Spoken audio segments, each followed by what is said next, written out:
ಶ್ರೀಗುರುಭ್ಯೋ ನಮಃ. ಪರಮಗುರುಭ್ಯೋ ನಮಃ. ಶ್ರೀಮದಾನಂದತೀರ್ಥಭಗವತ್ಪಾದಾಚಾರ್ಯಗುರುಭ್ಯೋ ನಮಃ. ವೇದವ್ಯಾಸಾಯ ನಮಃ. ಆಪಾದಮೌಲಿಪರ್ಯಂತಂ ಗುರುಣಾಂ ಆಕೃತಿಂ ಸ್ಮರೇತ್ ತೇನ ವಿಘ್ನಾಃ ಪ್ರಣಶ್ಯಂತಿ ಸಿದ್ಧ್ಯಂತಿ ಚ ಮನೋರಥಾಃ. ವಿಷ್ಣುತೀರ್ಥಃ ಕಲ್ಪವೃಕ್ಷಃ ವಿಷ್ಣುತೀರ್ಥಸ್ಯ ಕಾಮಧುಕ್ ಚಿಂತಾಮಣಿರ್ವಿಷ್ಣುತೀರ್ಥಃ ಯತೀಂದ್ರಃ ಸರ್ವಕಾಮದಃ. ದುರ್ವಾದಿಧ್ವಾಂತರವಯೇ ವೈಷ್ಣವೇಂದ್ರೀವರೇಂದ್ರವೇ ಶ್ರೀರಾಘವೇಂದ್ರಗುರವೇ ನಮೋऽತ್ಯಂತದಯಾಳವೇ. ಯಂ ಪ್ರವ್ರಜन्तಮನುಪೇತಮಪೇತಕೃತ್ಯಂ ದ್ವೈಪಾಯನೋ ವಿರಹಕಾತರಾಜುಹಾವ. ಪುತ್ರೇತಿ ತನ್ಮಯತಯಾ ತರವೋಪಿ ನೇದುಃ तं ಸರ್ವಭೂತಹೃದಯಂ ಮುನಿಮಾನತೋಸ್ಮಿ. ಲಸತು ಶ್ರೀಮದಾನಂದ ತೀರ್ಥೇಂದುರ್ನೋ ಹೃದಂಬರೆ ಯದ್ವಚಶ್ಚಂದ್ರಿಕಾ ಸ್ವಾಂತಸಂತಾಪಂ ವಿನಿಕೃಂತತಿ.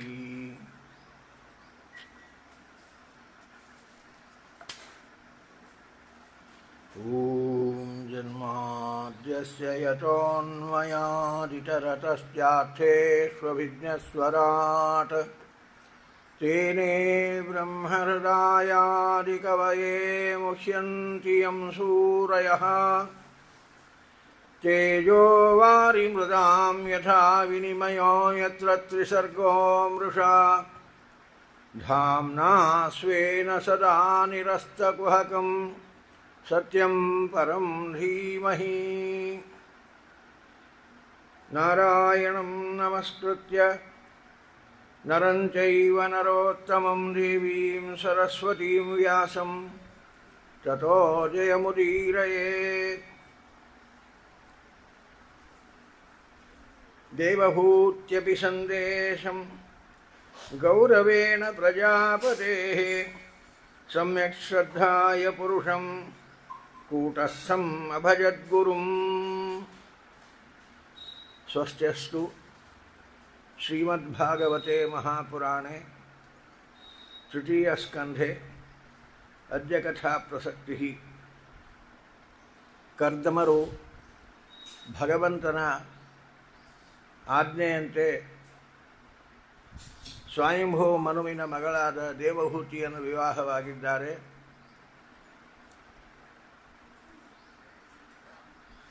ನೂರು ವರ್ಷಗಳ ಕಾಲ ಹೆಂಡತಿಯ ಮುಖವನ್ನೇ ನೋಡದೆ ಒಂದು ದಿನ ಕೃಶಳಾದ ಹೆಂಡತಿಯನ್ನು ಕಂಡು ನಿನ್ನ ಅಭೀಷ್ಟವನ್ನು ಕೇಳಿಕೊಂಡಾಗ ನನಗೆ ಸಂಘವಾಗಬೇಕು, ಸಂತಾನವಾಗಬೇಕು. ಹೆಣ್ಣು ಬಯಸೋದಿದನ್ನೇ, ಸಂತಾನಾಭಿವೃದ್ಧಿ. ಬರೀ ವಿವಾಹಕ್ಕಾಗಿ ಅಲ್ಲ, ವಿನೋದಕ್ಕಾಗಿ ಅಲ್ಲ, ವಿಹಾರಕ್ಕಾಗಿ ಅಲ್ಲ, ಸಂತಾನ ಅಭಿವೃದ್ಧಿಗಾಗಿ. ಅಲ್ಲಿಗೆ ಸಂಸಾರ ಪೂರ್ಣವಾದ ಹಾಗೆ. ಕಾರಣ ನನಗೊಂದು ಸಂತಾನ ಅನುಗ್ರಹಿಸಬೇಕು. 100 ವರ್ಷ ಹೆಂಡತಿಯ ಜೊತೆ ವಿಹಾರ ಮಾಡಿದರು. ವಿಮಾನದಲ್ಲಿ ದೇವತೆಗಳು ಗಂಧರ್ವರು ವಿಹಾರ ಮಾಡತಕ್ಕಂತಹ ನಂದನವನ, ವೈಶ್ರಂಭಕವನ ಮೊದಲಾದ ವನಭೂಮಿಯಲ್ಲಿ ವಿಹಾರ ಮಾಡಿ 9 ಜನ ಹೆಣ್ಣು ಮಕ್ಕಳನ್ನು ಪಡೆದಿದ್ದಾರೆ. ಕಡೆಗೊಂದು ದಿನ ಕರ್ದಮರು ಸಾಕು ಅಂದರು. ಈ ಸಾಂಸಾರಿಕ ಸುಖ ಎಷ್ಟು ಉಪಭೋಗ ಮಾಡಿದರೂ ಸಾಕು ಅನ್ನಿಸೋದಲ್ಲ. ಸಾಕು ಅನ್ನಿಸಿ ನಾವೇ ತಿರುಗಬೇಕೇ ಹೊರತು ಅದು ಸಾಕು ಅನ್ನಿಸೋದಲ್ಲ. ಯಾವುದನ್ನು ಮಾಡುವುದರಿಂದ ಧರ್ಮಬುದ್ಧಿ ಬೆಳೀತದೋ, ಯಾವುದನ್ನು ಮಾಡುವುದು ಸ್ವಲ್ಪ ವೈರಾಗ್ಯಕ್ಕೆ ಕಾರಣವಾಗ್ತದೋ, ಯಾವುದನ್ನು ಮಾಡುವುದರಿಂದ ಜ್ಞಾನಿಗಳ ಸಹವಾಸ ಮಾಡಬೇಕು ಅನ್ನೋ ಬುದ್ಧಿ ಬರ್ತದೋ ಅದನ್ನು ಮಾಡಬೇಕು. ಮೂರಕ್ಕೂ ವಿಮುಖತೆಯನ್ನು ಉಂಟು ಮಾಡ್ತದೆ ಇದು. ಕಾರಣ ಸಾಕು. ನಿನ್ನ ತಂದೆಗೆ ಹೇಳಿದಂತೆ ನಿನಗೆ ಸಂತಾನವಾದ ಮೇಲೆ ಸಂತಾನಕ್ಕೆ ನಿನ್ನನ್ನು ಒಪ್ಪಿಸಿ ನಾನು ಸನ್ಯಾಸ ಸ್ವೀಕಾರ ಮಾಡ್ತೇನೆ ಅನ್ನುವ ಮಾತಿನಂತೆ ನಾನು ಸನ್ಯಾಸ ಸ್ವೀಕಾರ ಮಾಡಬೇಕು ಅಂತ ಹೇಳಿದಾಗ ದೇವಹೂತಿ ನಕ್ಕು ಮಾತನಾಡಿದಳು. ಸನ್ಯಾಸ ತಗೋಬೇಕಾದರೆ ಜವಾಬ್ದಾರಿ ಕಳ್ಕೋಬೇಕಾಗ್ತದೆ. ನಿಮಗಿನ್ನೂ ಜವಾಬ್ದಾರಿ ಕಳೆದಿಲ್ಲ. 9 ಜನ ಹೆಣ್ಣು ಮಕ್ಕಳಿದ್ದಾರೆ. ಅವರ ವಿವಾಹವಾಗಬೇಕು. ಅವರೆಲ್ಲ ಮದುವೆ ಆಗಿ ಹೋದ ಮೇಲೆ ನನ್ನನ್ನು ಸಂರಕ್ಷಣೆ ಮಾಡುವ ಒಂದು ಗಂಡು ಸಂತಾನವನ್ನು ಕೊಡಬೇಕು. ಆಮೇಲೆ ನಿಮಗೆ ಸನ್ಯಾಸಕ್ಕೆ ಅಪ್ಪಣೆ. ಹೌದು ಅಂತ ತಮ್ಮ ಜವಾಬ್ದಾರಿಯನ್ನು ತಿಳಿದ ಕರ್ದಮರು 9 ಜನ ತನ್ನ ಹೆಣ್ಣು ಮಕ್ಕಳನ್ನು ಪ್ರಜಾಪತಿಗಳಿಗೆ ಕನ್ಯಾದಾನ ಮಾಡಿದ್ದಾರೆ. ಮರೀಚಿ ಋಷಿಗಳಿಗೆ ಕಲಾ ಅನ್ನುವ ಕನ್ಯೆಯನ್ನು, ಅತ್ರಿ ಅನ್ನತಕ್ಕಂತಹ ಋಷಿಗೆ ಅನಸೂಯ ಅನ್ನತಕ್ಕಂತಹ ಕನ್ಯೆಯನ್ನು, ಆಂಗಿರಸ ಋಷಿಗಳಿಗೆ ಶ್ರದ್ಧಾ ಅನ್ನುವ ಕನ್ಯೆಯನ್ನು, ಪುಲಸ್ತ್ಯ ಅನ್ನುವ ಋಷಿಗಳಿಗೆ ಹವಿರ್ಭುವ ಅನ್ನೋ ಕನ್ಯೆಯನ್ನು, ಪುಲಹ ಋಷಿಗಳಿಗೆ ಗತಿ ಅನ್ನುವ ಕನ್ಯೆಯನ್ನು, ಕ್ರತು ಅನ್ನತಕ್ಕಂತಹ ಋಷಿಗೆ ಕ್ರಿಯಾ ಅನ್ನುವ ಕನ್ಯೆಯನ್ನು, ಖ್ಯಾತಿ ಅನ್ನುವ ಕನ್ಯೆಯನ್ನು ಭೃಗು ಋಷಿಗಳಿಗೆ, ಅರುಂಧತಿಯನ್ನು ವಸಿಷ್ಠರಿಗೆ, ಅಥರ್ವಣ ಋಷಿಗಳಿಗೆ ಶಾಂತಿ ಅನ್ನುವ ಕನ್ಯೆಯನ್ನು, ಹೀಗೆ 9 ಜನ ಹೆಣ್ಣು ಮಕ್ಕಳನ್ನು 9 ಜನ ಋಷಿಗಳಿಗೆ ಕನ್ಯಾದಾನ ಮಾಡಿಬಿಟ್ಟಿದ್ದಾರೆ. ತಾನು ರಾಜಕನ್ಯೆಯನ್ನು ವಿವಾಹ ಮಾಡಿಕೊಂಡಿದ್ದ, ಚಕ್ರವರ್ತಿಯ ಮಗಳು ದೇವಹೂತಿ. ಆದರೆ ತಾನು ಕನ್ಯಾದಾನ ಮಾಡುವಾಗ 9 ಜನ ಋಷಿಗಳಿಗೇನೆ ಮಹಾಮಹಾಜ್ಞಾನಿಗಳು, ವೇದದ್ರಷ್ಟಾರರಾಗಿರತಕ್ಕಂತಹ ಋಷಿಗಳೇ ಅವರೆಲ್ಲ. ಅಂತಹ ಋಷಿಗಳಿಗೆ ಕನ್ಯಾದಾನ ಮಾಡಿದ್ದಾರೆ. ಒಂದು ಜವಾಬ್ದಾರಿ ಮುಗಿಯಿತು. ಇನ್ನು ತಾನು ಸನ್ಯಾಸ ತಗೊಂಡು ಹೋದ ಮೇಲೆ ತನ್ನ ಹೆಂಡತಿಯನ್ನು ಸಂರಕ್ಷಣೆ ಮಾಡುವ ಒಂದು ಗಂಡು ಸಂತಾನವನ್ನು ಕೊಡಬೇಕು. ಅದಕ್ಕೆ ಕರ್ದಮರಂದರು, ಅಂತಹ ಒಳ್ಳೆಯ ಸಂತಾನ ನಮಗೆ ಆಗಬೇಕಾದರೆ ಭಗವದ್ ಅನುಗ್ರಹ ಆಗಬೇಕು. ಹಾಗಾಗಿ ಭಗವದಾರಾಧನೆ ಮಾಡಬೇಕು. ನಾವು ನಿಷ್ಠೆಯಿಂದ ಭಗವಂತನನ್ನು ಕುರಿತು ತಪಸ್ಸು ಮಾಡೋಣ. 100 ವರ್ಷ ಮತ್ತೆ ತಪಸ್ಸು, ಹೆಂಡತಿಯನ್ನು ಸ್ಪರ್ಶ ಮಾಡಲೇ ಇಲ್ಲ. ನೋಡಿ, ಋಷಿಗಳ ಮನಸ್ಸು ಅದು ಹೇಗೆ ಬೇಕು, ಕೂರ್ಮಂಗಾನೀವ ಸರ್ವಶಃ ಅಂತಾನೆ ಕೃಷ್ಣ ಹೇಳುವಾಗ. ಬೇಕಾದಾಗ ಅವರ ಇಂದ್ರಿಯಗಳು ಬಹಿರ್ಮುಖವಾಗಿ ವರ್ತಿಸ್ತವೆ, ಸಾಕು ಅನಿಸಿದಾಗ ಒಳಮುಖವಾಗ್ತವೆ. ಇದು ಅಂತಹ ಋಷಿಗಳಿಗೆ ಮಾತ್ರ ಸಾಧ್ಯ. ನಮಗೆಲ್ಲ ಇಲ್ಲ, ಬಹಿರ್ಮುಖವಾಗಿ ಕಳಿಸೋದು ಸುಲಭ, ಇಂಥವಳು ಕಷ್ಟ ನಮಗೆಲ್ಲ. ಹಾಗೆ ಕರ್ದಮರು ದೇವಹೂತಿಯ ಜೊತೆ ಸೇರಿಕೊಂಡು ಅದ್ಭುತವಾದ ತಪಸ್ಸನ್ನು ಮಾಡ್ತಾರೆ ಪುನಃ ಭಗವಂತನನ್ನು ಕುರಿತು. ಭಗವಂತ ಪ್ರಾದುರ್ಭೂತನಾದ ಹಿಂದೆ ತಾನೇ ಹೇಳಿದ್ದ ಕರ್ದಮರಿಗೆ, ನಾನೇ ನಿನಗೆ ಮಗನಾಗಿ ಅವತಾರ ಮಾಡ್ತೀನಿ ಅಂತ. ಆ ಮಾತಿನಂತೆ ಮತ್ತೊಮ್ಮೆ ಕೇಳಿದ, ಒಳ್ಳೆಯ ಸಂತಾನ ಅಂದರೆ ಅಂಥದ್ದು, ನಮಗಾಗುವ ಸಂತಾನ ನೀನು ಇಟ್ಟಾಗಿರಬೇಕು ಅಂದರು ಅವರು. ಭಗವಂತನನ್ನು ನೋಡಿದ ಮೇಲೆ ಮನಸ್ಸು ಇನ್ನೊಂದನ್ನು ಬಯಸಲ್ಲ. ಹಾಗಾಗಿ ನೀನು ಇರೋ ಹಾಗಿರಬೇಕು, ನಾನು ಇರೋ ಹಾಗೆ ಇನ್ನೊಂದು ಪದಾರ್ಥ ಲೋಕದಲ್ಲಿ ಇಲ್ಲ, ನನಗೆ ನಾನೇ ಸಾಕಿ, ಆದ್ದರಿಂದ ನಾನೇ ನಿನಗೆ ಮಗನಾಗಿ ಅವತಾರ ಮಾಡ್ತೀನಿ ಅಂತ ಅಭಯ ಕೊಟ್ಟು ಭಗವಂತ ತಾನೇ ಕರ್ದಮ ದೇವಹೂತಿಯರಲ್ಲಿ ಅವತಾರ ಮಾಡತಕ್ಕಂಥವನಾಗಿದ್ದಾನೆ. ಕಪಿಲ ಕಪಿಲ ಅಂತ ಆ ರೂಪದ ಹೆಸರು. ಕಪಿಲ ಅವನು ಅವತಾರ ಬಾಲಲೀಲೆ ಹಾಗೆಲ್ಲ ಏನಿಲ್ಲ, ಅವತಾರವೇ ಋಷಿ ರೂಪದಿಂದ ಅವತಾರ ಮಾಡಿ ನಿಂತಾಗ ಕರ್ದಮರಿಗೆ ಸಂತೋಷ ಆಯಿತು. ತನಗಿನ್ನು ಸನ್ಯಾಸಕ್ಕೆ ಅನುಜ್ಞೆ ಸಿಗ್ತದೆ, ಎಲ್ಲ ಜವಾಬ್ದಾರಿ ಮುಗಿಯಿತು ಅಂತ ದೇವಹೂತಿಯನ್ನು ಕಪಿಲನಿಗೆ ಒಪ್ಪಿಸಿ ಸನ್ಯಾಸಕ್ಕೆ ಅನುಜ್ಞೆಯನ್ನು ಕೇಳ್ತಾನೆ ಭಗವಂತನನ್ನು. ನನಗೆ ಸನ್ಯಾಸಕ್ಕೆ ಅನುಜ್ಞೆ ಕೊಡು. ನೋಡಿರಿ, ನಮಗೆ ಏನಿಲ್ಲ ಅಂತಿಲ್ಲ, ನಾವು ಭಾರಿ ಅಂದುಕೊಂಡು ಮಾಡಬೇಕಾದ ಕರ್ತವ್ಯಗಳು ನಮಗಾಗಿ ಅಲ್ಲ ಅನ್ನುವಂತೆ, ತಾವು ಸಿದ್ಧಪುರುಷರು ಅನ್ನುವಂತೆ ನಾವು ವರ್ತನೆ ಮಾಡ್ತಿರ್ತೀವಿ. ಕರ್ತವ್ಯ ಲೋಪ ಆದಾಗೂ ನಮ್ಮಂಥವ್ರಿಗೆ ಅಲ್ಲದು ಏನು ನಡೀತದೆ ಅನ್ನುವಂತೆ ನಾವು ಸಮಾಧಾನ ಹೇಳೋದಿರ್ತದೆ. ಸಾಕ್ಷಾತ್ ಭಗವಂತ ಮಗನಾಗಿ ಅವತಾರ ಮಾಡಿ ಕಣ್ಣೆದುರಿಗೆ ನಿಂತಾನೆ, ಸಾಲದು. ಭಗವಂತನನ್ನು ಇನ್ನೂ ವಿಶೇಷ ಪ್ರೀತಿಪಡಿಸಿ ಭಗವಂತನ ಅಪಾರವಾದ ಪ್ರೀತಿಗೆ ಪಾತ್ರನಾಗಬೇಕು. ಅದಕ್ಕಾಗಿ ಸನ್ಯಾಸ ಸ್ವೀಕಾರ ಮಾಡಬೇಕು. ಇದು ಕರ್ದಮರ ಒಂದು ನಿಷ್ಠೆ. ಭಗವಂತನನ್ನು ಹೊರಗೆ ಕಾಣುವುದು ಸಿದ್ಧಿಯಲ್ಲ, ಭಗವಂತನನ್ನು ಹೊರಗಿನಿಂದ ಯಾರೂ ಕಾಣಬಹುದು. ದುರ್ಯೋಧನ ಕೃಷ್ಣನನ್ನು ಕಂಡಿದ್ದಾನೆ, ರಾವಣ ರಾಮನನ್ನು ಕಂಡಿದ್ದಾನೆ. ಅವರನ್ಯಾರು ಅಪರೋಕ್ಷ ಜ್ಞಾನಿಗಳನ್ನು ಅಲ್ವಾ. ಭಗವಂತನನ್ನು ಹೊರಗಡೆಯಿಂದ ಕಾಣಲಿಕ್ಕೆ ಯಾವ ಸಾಧನೆಯೂ ಬೇಕಾಗಿಲ್ಲ, ಕಂಡದ್ದು ಸಿದ್ಧಿನೂ ಆಗಲಾರದು. ಸಾಧನೆ ಭಗವಂತನನ್ನು ಒಳಗಣ್ಣಿನಿಂದ ಒಳಗಡೆಗೆ ನೋಡಬೇಕು. ಅದಕ್ಕೆ ಬೇಕಾದದ್ದು ಏನು ನಡೀತದೋ ಅದು ಸಾಧನೆ. ಒಳಗಣ್ಣಿಗೆ ಕಂಡನೋ ಭಗವಂತ, ಅದು ಸಿದ್ಧಿ ಸಾಧನೆಗೆ. ಆದ್ದರಿಂದ ಹೊರಗಿನಿಂದ ಮಗನಾಗಿ ಭಗವಂತ ಎದುರುಗಡೆಗೆ ನಿಂತಾನಾದರೂ ಕೂಡ ಅವನನ್ನು ಒಳಗಿನಿಂದ ಕಾಣುವ ಆ ಜ್ಞಾನಕ್ಕೋಸ್ಕರವಾಗಿ, ಆ ಪರೋಕ್ಷಕ್ಕೋಸ್ಕರವಾಗಿ ಪ್ರಜಾಪತಿಗಳು ಪುನಃ ಕಪಿಲನ ಅನುಜ್ಞೆಯನ್ನು ಪಡೆದು, ಕಪಿಲನಿಗೆ ಮಗ ಅನ್ನೋದನ್ನು ಮರೆತ, ಇವನು ಸಾಕ್ಷಾತ್ ಭಗವದವತಾರ, ಅದಕ್ಕೋಸ್ಕರವಾಗಿ ಪ್ರದಕ್ಷಿಣೀಕಂತಂ ಪ್ರೀತಃ, ಪ್ರದಕ್ಷಿಣೆ ಮಾಡಿದಂತೆ, ನಮಸ್ಕಾರ ಮಾಡಿದಂತೆ, ಸ್ವಾಮಿ ನನಗೆ ಅನುಜ್ಞೆ ಕೊಡು, ಹೊರಗೆ ನಿಂತು ಅನುಗ್ರಹ ಮಾಡ್ತಾ ಇದ್ದೀರಿ, ಒಳಗೆ ಅನುಗ್ರಹ ಮಾಡು ಅಂತ ಪ್ರಾರ್ಥಿಸಿ ವನಮೇವ ಜಗಾಮಸಃ, ಸನ್ಯಾಸ ಸ್ವೀಕಾರ ಮಾಡಿ ತಪಸ್ಸಿಗೋಸ್ಕರವಾಗಿ ಪ್ರಯಾಣ ಮಾಡ್ತಾ ಇದ್ದಾರೆ ಕರ್ದಮರು. ಈಗ ಬಿಂದು ಸರೋವರದ ಆ ತಪೋವನದಲ್ಲಿ ಕರ್ದಮರ ತಪೋಭೂಮಿ ಆಗಿತ್ತು. ಈಗ ಕರ್ದಮರು ಮತ್ತೆ ಬೇರೆ ಕಡೆ ಹೊರಟು ಹೋದರು ತಪಸ್ಸಿಗೆ. ಅಲ್ಲಿ ತಾಯಿ ಮಗ ದೇವಹೂತಿ ಕಪಿಲರಿದ್ದಾರೆ. ತಾಯಿ ದೇವಹೂತಿ ಒಂದು ದಿನ ಬಿಂದು ಸರೋವರದ ತೀರದಲ್ಲಿ ಕುಳಿತ ಕಪಿಲನನ್ನು ನೋಡಿ ಬಂದು ಮಾತನಾಡಿಸ್ತಾಳೆ, ಮಗನನ್ನು ಮಾತನಾಡಿಸ್ತಾಳೆ. ತಾಯಿ ಮಗನನ್ನು ಮಾತಾಡಿಸಿದ್ರೆ ದೊಡ್ಡ ಕಥೆ ಅಂತ ಹೇಳ್ತೀರಿ ಅಂತ ಅನ್ನಿಸ್ತಾರೆ. ಆದರೆ ಆ ಸಂಭಾಷಣೆಯ ಮುಂದಿನ ಇಡೀ ಅಧ್ಯಾತ್ಮವಿದ್ಯೆ, ಸಾಂಖ್ಯಶಾಸ್ತ್ರ. ಏನು ಮಾತಾಡಿಲ್ಲ ಹಾಗಾದರೆ ಅಂದರೆ, ತಮಾಸೀನಮಕರ್ಮಾಣಂ ತತ್ವಮಾರ್ಗಾಗ್ರದರ್ಶನಂ ಸಸುತಂ ದೇವಹೂತ್ಯಾಹ ಧಾತು ಸಂಸ್ಮರತಿ ವಚಃ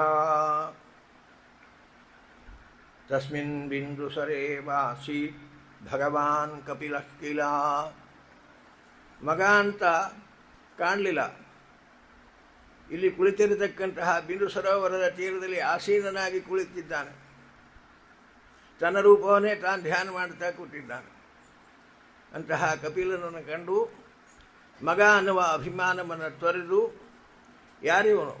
ಸಾಕ್ಷಾತ್ ಭಗವಾನ್ ಕಪಿಲಃ ಕಿಲ, ಸಾಕ್ಷಾತ್ ಭಗವಂತನನ್ನ ಉದರದಲ್ಲಿ ಮಗನಾಗಿ ಅವತಾರ ಮಾಡಿದ್ದಾನೆ.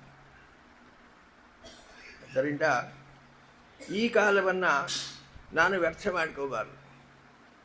ಅವನಿಂದ ತಿಳಿಯಬೇಕಾದ ವಿಚಾರವನ್ನು ನಾನು ತಿಳಿಯಬೇಕು. ಹಿಂದೊಮ್ಮೆ ನನ್ನ ಗಂಡ ಕರ್ದಮ, ನಿನಗೇನು ಅಪೇಕ್ಷೆ ಹೇಳು, ನೀನು ಅಪೇಕ್ಷೆ ಪಟ್ಟದ್ದನ್ನು ನಿನಗೆ ಅನುಗ್ರಹಿಸ್ತೀನಿ, ಕೊಡ್ತೇನೆ ಅಂತ ಹೇಳಿದಾಗ ನಾನು ದೈಹಿಕ ಸುಖವನ್ನು ಅಪೇಕ್ಷೆ ಪಟ್ಟೆ, ಸಂತಾನವನ್ನು ಅಪೇಕ್ಷೆ ಪಟ್ಟೆ, ಸಾಂಸಾರಿಕ ಸುಖಗಳನ್ನು ಅಪೇಕ್ಷೆ ಪಟ್ಟೆ. ಅದನ್ನು ಅವರು ನನಗೆ ಅನುಗ್ರಹಿಸಿದರು ನಿಜ. ಆದರೆ ಇದು ಅಲ್ಪ ಅನ್ನುವುದು ಆಗ ನನಗೆ ಅರ್ಥ ಆಗಲಿಲ್ಲ. ಅದನ್ನು ಬಯಸಿಬಿಟ್ಟೆ. ಈಗ ನನಗೆ ಅನ್ನಿಸ್ತದೆ, ಅಂದೇ ನಾನು ಅಧ್ಯಾತ್ಮವಿದ್ಯೆಯನ್ನು ನನ್ನ ಗಂಡನಲ್ಲಿ ಕೇಳ್ಕೊಂಡ್ಬಿಟ್ಟಿದ್ರೆ ಉದ್ಧಾರಕ್ಕೆ ಬೇಕಾದ ದಾರಿ ಅವರು ತೋರಿಸಿ ನನ್ನನ್ನು ಉದ್ಧಾರ ಮಾಡಿಬಿಡುತ್ತಾ ಇದ್ರೋ ಏನೋ. ಅಂದು ನಾನು ವಂಚಿತಳಾದೆ. ಆದ್ದರಿಂದ ಇನ್ನಂತೂ ಆ ಕೆಲಸ ಮಾಡಬಾರ್ದು. ಸಾಂಸಾರಿಕ ಸುಖ ಬಯಸಿದ್ದಕ್ಕೆ ಸಾಂಸಾರಿಕ ಸುಖವನ್ನು ಬಯಸಿ ಆಯಿತು, ಅದನ್ನು ಅನುಭವಿಸಿದ್ದು ಆಯಿತು, ಅದು ಸಾಕು ಅನಿಸಿಯೂ ಆಯಿತು. ಇನ್ನು ಉಳಿದ ಕಾಲಕ್ಕೂ ನಾನು ಅದನ್ನೇ ಆಲೋಚನೆ ಮಾಡುತ್ತಾ ಕುಳಿತರೆ ನನ್ನಂಥ ಮೂರ್ಖ ಇನ್ನೊಬ್ಬಳಿಲ್ಲ. ಕಾರಣ, ಈ ಸಮಯವನ್ನು ನಾನು ಸಾರ್ಥಕ ಮಾಡಿಕೋಬೇಕು ಅಂತ ಬಿಂದು ಸರೋವರದ ತೀರದಲ್ಲಿ ಕುಳಿತಿರತಕ್ಕಂತಹ ಕಪಿಲನನ್ನು ಸಮೀಪಿಸ್ತಾಳೆ ತಾಯಿ. ತಮಾಸೀನಂ ಅಕರ್ಮಾಣಂ, ಏನೋ ಕೆಲಸದಾಗಿದ್ದರೆ ಮಾತನಾಡಿಸೋದು ಕಷ್ಟ. ಏನೋ ಕೆಲಸದಲ್ಲಿದ್ದಾನೆ, ಮುಗಿಲಿ, ಕಾಯಬೇಕಾಗ್ತದೆ, ಏನಿಲ್ಲ. ಅಕರ್ಮಾಣಂ, ಸುಮ್ಮನೆ ಬಿಂದು ಸರೋವರದ ತೀರದಲ್ಲಿ ಧ್ಯಾನಗ್ರಸ್ತನಾಗಿ ಕುಳಿತಿದ್ದಾನೆ. ಕುಳಿತವ ಸಾಕ್ಷಾತ್ ಭಗವಂತ ಕಪಿಲ. ತತ್ವ ಮಾರ್ಗಾಗ್ರದರ್ಶನಂ, ತತ್ವ ಮಾರ್ಗವನ್ನು, ಶ್ರೇಷ್ಠವಾದ ಅಧ್ಯಾತ್ಮ ತತ್ವವನ್ನು ಜಗತ್ತಿಗೆ ಉಪದೇಶ ಮಾಡಲಿಕ್ಕೇ ಅವತಾರ ಮಾಡಿದ. ಇಂತಹ ತನ್ನ ಮಗನೇ ಆದ ಕಪಿಲನನ್ನು ಹಿಂದೆ ಬ್ರಹ್ಮದೇವರು ತಿಳಿಸಿದ ಮಾತುಗಳನ್ನು ಸ್ಮರಿಸುತ್ತಾ ಸಮೀಪಿಸಿ ಮಾತನಾಡಿದಳಂತೆ. ಈ ಮಾತಿಗೆ ವಿಜಯಧ್ವಜ ತೀರ್ಥರು ಅದ್ಭುತವಾದ ವ್ಯಾಖ್ಯಾನ ಮಾಡ್ತಾರೆ. ಮುಂದೆ ಹೇಳತಕ್ಕಂತಹ ಈ ಸಾಂಖ್ಯಯೋಗ ಏನಿದೆ, ಇದು ಸಾಮಾನ್ಯವಾದದ್ದಲ್ಲ. ಸಾಂಖ್ಯಶಾಸ್ತ್ರ ಎರಡು ವಿಧ. ಮತ್ತೆ ಇನ್ನೊಬ್ಬ ಕಪಿಲ ಇದ್ದಾನೆ, ಅವ ನಿರೀಶ್ವರ ಸಾಂಖ್ಯವಾದಿ, ದೇವರನ್ನೇ ಒಪ್ಪದ ನಾಸ್ತಿಕ ಅವನು. ಈ ಕಪಿಲ ಸಾಕ್ಷಾತ್ ಭಗವಂತ. ಅವನು ಉಪದೇಶ ಮಾಡಿದ ಈ ಸಾಂಖ್ಯಶಾಸ್ತ್ರ ಅತ್ಯಂತ ಪ್ರಮಾಣವಾಗಿರತಕ್ಕಂಥದ್ದು. ಅವನು ಕೊಟ್ಟ ಈ ಸಾಂಖ್ಯಶಾಸ್ತ್ರ ಅತ್ಯಂತ ಪ್ರಮಾಣ, ಅದು ಅಪ್ರಮಾಣ ಅಂತ ಯಾಕೆ? ಅದು ಹೇಗೆ ನೀವು ನಿರ್ಣಯ ಮಾಡ್ತೀರಿ ಅಂದರೆ, ದೇವಹೂತಿಗೆ ಅಂತಃಕರಣದಿಂದ ಉಪದೇಶ ಮಾಡಿದ್ದಾನೆ ಮಗ. ಹಾಗಾಗಿ ತಾಯಿಯ ಉದ್ಧಾರಕ್ಕೆ ಹೇಳಿದ ತತ್ವ ಇದು. ಇದು ಲೌಕಿಕವಾದರೆ, ಶಾಸ್ತ್ರದ ದೃಷ್ಟಿಯಲ್ಲಿ ಯಾವುದೇ ಒಂದು ಪ್ರಮಾಣ ಅಂತ ಆಗಬೇಕಾದ್ರೆ ಮೂರು ವಿಧವಾಗಿ ಅದು ಪ್ರಮಾಣ ಅಂತ ಅನ್ನಿಸ್ತದ ವಾಕ್ಯ ಯಾವಾಗಲೂ ಕೂಡ.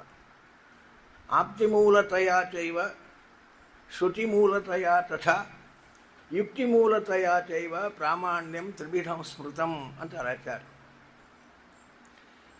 ನಮಗೆ ಬೇಕಾದ ಆಪ್ತರು ಆ ಮಾತನ್ನು ಹೇಳಿರಬೇಕು, ಆಪ್ತವಾಕ್ಯ ಪ್ರಮಾಣ ಆಗ್ತದೆ. ಅಥವಾ ಹೇಳಿದ ಮಾತು ಶ್ರುತಿ ಮೂಲ ಇರಬೇಕು ಅದಕ್ಕೆ, ಆಗ ಆ ವಾಕ್ಯ ಪ್ರಮಾಣವಾಗ್ತದೆ. ಅಥವಾ ಶ್ರುತಿಯಿಂದ ಕೂಡಿದ ಸ್ಮೃತಿಗಳಿಗೆ ಸಮ್ಮತವಾದ ಯುಕ್ತಿಗಳಾಗಿರಬೇಕು. ಕೇವಲ ಶುಷ್ಕ ಯುಕ್ತಿಗಳು, ಶುಷ್ಕ ತರ್ಕ ಪ್ರಮಾಣ ಅಲ್ಲ. ಸ್ಮೃತಿಗಳಿಗೆ ಸಮ್ಮತವಾದ ವಿಚಾರವನ್ನು ಪ್ರತಿಪಾದನೆ ಮಾಡತಕ್ಕಂತಹ ಯುಕ್ತಿಗಳು, ಅವು ಪ್ರಮಾಣ ಆಗ್ತವೆ. ಈ ಮೂರರ ಹೊರತು ನಾಲ್ಕನೇದು ಪ್ರಾಮಾಣ್ಯಕ್ಕೆ ಕಾರಣ ಇಲ್ಲ. ಆದ್ದರಿಂದ ಈ ದೇವಹೂತಿಗೆ ಕಪಿಲ ಹೇಳಿದ್ದು ಆಪ್ತವಾಕ್ಯ, ಆದ್ದರಿಂದ ಅತ್ಯಂತ ಪ್ರಮಾಣವಾಗಿರತಕ್ಕಂಥದ್ದು.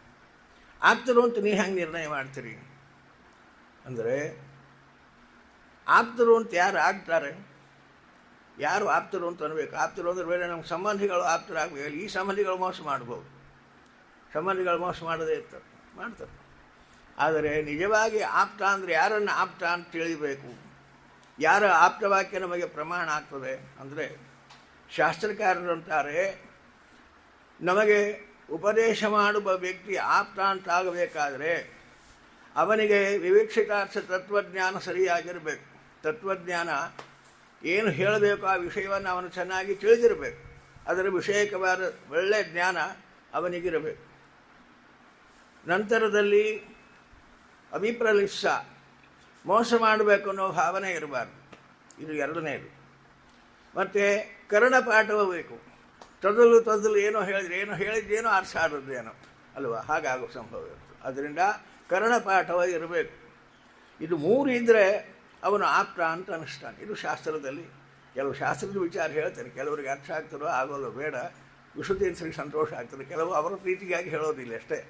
ನೀವು ಅದರ ಲಾಭ ತಗೋಬೇಕು, ಎಷ್ಟಾಗ್ತದೋ ಆಗ್ತದೆ. ಹಾಗಾಗಿ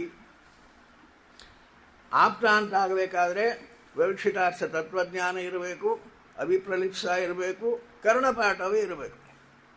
ಇದು ಕಪಿಲನಲ್ಲಿ ಇತ್ತು ಅನ್ನುವುದನ್ನು ನಿರ್ಣಯ ಮಾಡಿಕೊಂಡ್ಲು ದೇವಹೂತಿ. ತಾನೇ ನಿರ್ಣಯ ಮಾಡಿಕೊಂಡ್ಲು. ಆಪ್ತ ಇವನು ಸಾಕ್ಷಾತ್ ಭಗವಂತ. ಇವನೆಂಥವನು? ತಮಾಸೀನಂ ಅಕರ್ಮಾಣಂ ತತ್ವಮಾರ್ಗಾಗ್ರದರ್ಶನಂ. ತತ್ವಮಾರ್ಗ ಶ್ರೇಷ್ಠವಾದ ಸಾಂಖ್ಯ ತತ್ವವನ್ನು ತಿಳಿಸುವಲ್ಲಿ ಇವನು ಸಮರ್ಥನಾಗಿದ್ದಾನೆ ಅಂತ ಅವಳು ಆಲೋಚನೆ ಮಾಡಿಲ್ಲ. ಆದ್ದರಿಂದ ಅವನಲ್ಲಿ ವಿವಕ್ಷಿತಾರ್ಥ ತತ್ವಜ್ಞಾನ ಉಂಟು ಅಂತಾಯಿತು. ನಂತರದಲ್ಲಿ ತಾಯಿ ಸ್ವಸುತಂ, ತನ್ನ ಮಗ ತನಗೆ ಮೋಸ ಮಾಡಲಿಕ್ಕಾಗಲ್ಲ. ಆದ್ದರಿಂದ ಸ್ವಸುತಂ ಅನ್ನೋದರಿಂದ ಅಭಿಪ್ರಲಿಪ್ಸ ಬಂತು. ಅಕರ್ಮಾಣಂ ಅಂತ ಹೇಳಿದ್ದರಿಂದ ಅವನಿಗೆ ಕರ್ಣಪಾಠ ಉಂಟು ಅನ್ನೋದನ್ನು ನಿರ್ಣಯ ಮಾಡಬೇಕು ಅಂತಾರೆ. ಹೀಗೆ ಇವನು ಆಪ್ತ, ಸಾಕ್ಷಾತ್ ಭಗವಂತ ಮಗನಾಗಿ ಅವತಾರ ಮಾಡಿದ್ದಾನೆ. ಇವನ ವಾಕ್ಯ ನನಗೆ ಅತ್ಯಂತ ತಾರಕವಾಗಿರತಕ್ಕಂಥದ್ದು ಅನ್ನುವ ನಿರ್ಣಯವನ್ನು ಮನಸ್ಸಿನಲ್ಲಿ ಮಾಡಿಕೊಂಡೇ ಅವಳು ಕೇಳಿದಲಾದ್ದರಿಂದಾಗಿ ಅವನು ಹೇಳಿದ ಈ ಮಾತು ಅತ್ಯಂತ ಪ್ರಾಮಾಣಿಕ. ಮುಂದೆ ಹೇಳುವ ಸಾಂಖ್ಯ ಯೋಗ ಏನಿದೆ ಅತ್ಯಂತ ಪ್ರಾಮಾಣಿಕವಾಗಿರತಕ್ಕಂಥದ್ದು ಆಪ್ತವಾಕ್ಯ. ಹೀಗೆ ತಿಳಿಯಬೇಕಂತದ್ದು. ಇದರ ಜೊತೆಯಲ್ಲಿ ಕೇಳುವ ವ್ಯಕ್ತಿಗೆ ಕೆಲವು ಅಧಿಕಾರ ಇರಬೇಕಾಗ್ತದೆ. ಆ ಅಧಿಕಾರ ಇಲ್ಲ ಅಂತ ಹೇಳಿದ್ದು ಅರ್ಥವಾಗಲ್ಲ, ಹೇಳೋರು ಪೂರ್ಣವಾಗಿ ಹೇಳೋದು ಇಲ್ಲ. ಹೇಳಬೇಕಾದ ವಿಚಾರ ರಹಸ್ಯ ವಿಷಯಗಳನ್ನು ಹೇಳೋಲ್ಲ. ಹೇಳಬೇಕಾದರೆ ವಕ್ತೃ ಪ್ರೀತಿ ವಿಷಯಕ ಬೇಕು. ಹೇಳುವವನ ಪ್ರೀತಿಗೆ ಅವರು ಪಾತ್ರರಾಗಿರಬೇಕು. ಅಂದರೆ ಪ್ರೀತಿ ಪಾತ್ರರಿಗೆ ಮಾತ್ರ ತತ್ವಜ್ಞಾನವನ್ನು ಸರಿಯಾಗಿ ಹೇಳಲಿಕ್ಕೆ ಸಾಧ್ಯ. ಯಾರಿಗೆ ಬೇಕು ಅವರಿಗೆ ಹೇಳಲಿಕ್ಕಾಗಲ್ಲ, ಅದು ಬೇಕಾಗ್ತದೆ. ವಕ್ತೃ ಪ್ರೀತಿ ವಿಷಯಕ ಇದು ಒಂದು. ತತ್ವಜ್ಞಾನ ಯೋಗ್ಯತಾನೂ ಬೇಕಾಗ್ತದೆ ತಿಳಿಯಲಿಕ್ಕೆ. ಆದ್ದರಿಂದ ಅದೆರಡು ಶ್ರೋತಾನಲ್ಲಿ ಇರಬೇಕು, ಹೇಳುವ ಆಪ್ತನಲ್ಲಿ ಇದಿಷ್ಟು ಗುಣಗಳಿರಬೇಕು. ಆಗ ಆ ಪ್ರಸಂಗದಲ್ಲಿ ಬಂದಿರತಕ್ಕಂತಹ ಮಾತುಗಳು ಅತ್ಯಂತ ಪ್ರಾಮಾಣಿಕ ಅಂತ ಸ್ವೀಕಾರ ಮಾಡಬೇಕು ಅಂತ ಶಾಸ್ತ್ರದ ನಿರ್ಣಯ. ಆದ್ದರಿಂದ ಕಪಿಲ ಆಪ್ತ, ಅವನಲ್ಲಿ ಇರಬೇಕಾಗಿರತಕ್ಕಂತಹ ತತ್ವಜ್ಞಾನ ಉಂಟು, ಕರ್ಣಪಾಠ ಉಂಟು, ಅಭಿಪ್ರಲಿಪ್ಸ ಉಂಟು. ಇವಳಲ್ಲಿಯೂ ಕೂಡ ಹೇಗೆ ಹೋಗಿದ್ದಾಳೆ ಅವಳು ಅಂದರೆ, ಅವಳು ಹೇಳ್ಕೊತಾಳೆ ತಾನೇ ಕಪಿಲನಲ್ಲಿ ಹೇಳುವಾಗ, ನಿರ್ವಿಣ್ಣಾ ನಿತರಾ ಭೂಮನ್ ಅಸದಿಂದ್ರಿಯ ತರ್ಪಣಾತ್ ಅಂತ ಕಪಿಲನಲ್ಲಿ ಪ್ರಾರ್ಥನೆ ಮಾಡ್ತಾಳೆ ಅವಳು. ಹೇ ಕಪಿಲ, ಕಪಿಲ ಅಂತ ಅವಳು ಅನ್ನಲ್ಲ, ಅಲ್ಲಿ ಮಗ ಅಂತ ಹೋಗಿದ್ದಾಳೆ. ಆದರೂ ಕೂಡ ಮಗ ಅಂತ ಅವಳು ಪ್ರಾರ್ಥನೆ ಮಾಡಲ್ಲ. ಭೂಮನ್, ಭೂಮಾ ಗುಣವನ್ನು ಹೇಳ್ತಾಳೆ. ಸಕಲ ಗುಣ ಸಂಪನ್ನ ನೀನು, ಸಕಲ ಗುಣ ಪರಿಪೂರ್ಣನಾಗಿರತಕ್ಕಂತಹ ಸಾಕ್ಷಾತ್ ನಾರಾಯಣ ನನಗೆ ಮಗನಾಗಿ ಎದುರುಗಡೆಗೆ ಕೂತಿದ್ದೀರಿ.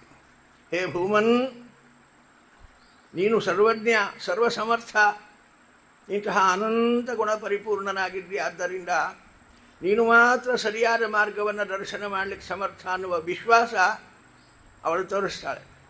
ಕೇಳುವವರಲ್ಲಿ ವಿಶ್ವಾಸ ಇಲ್ಲ ಅಂದರೆ ಕೇಳುವವರಿಗೆ ಅದು ಫಲ ಕೊಡಲ್ಲ.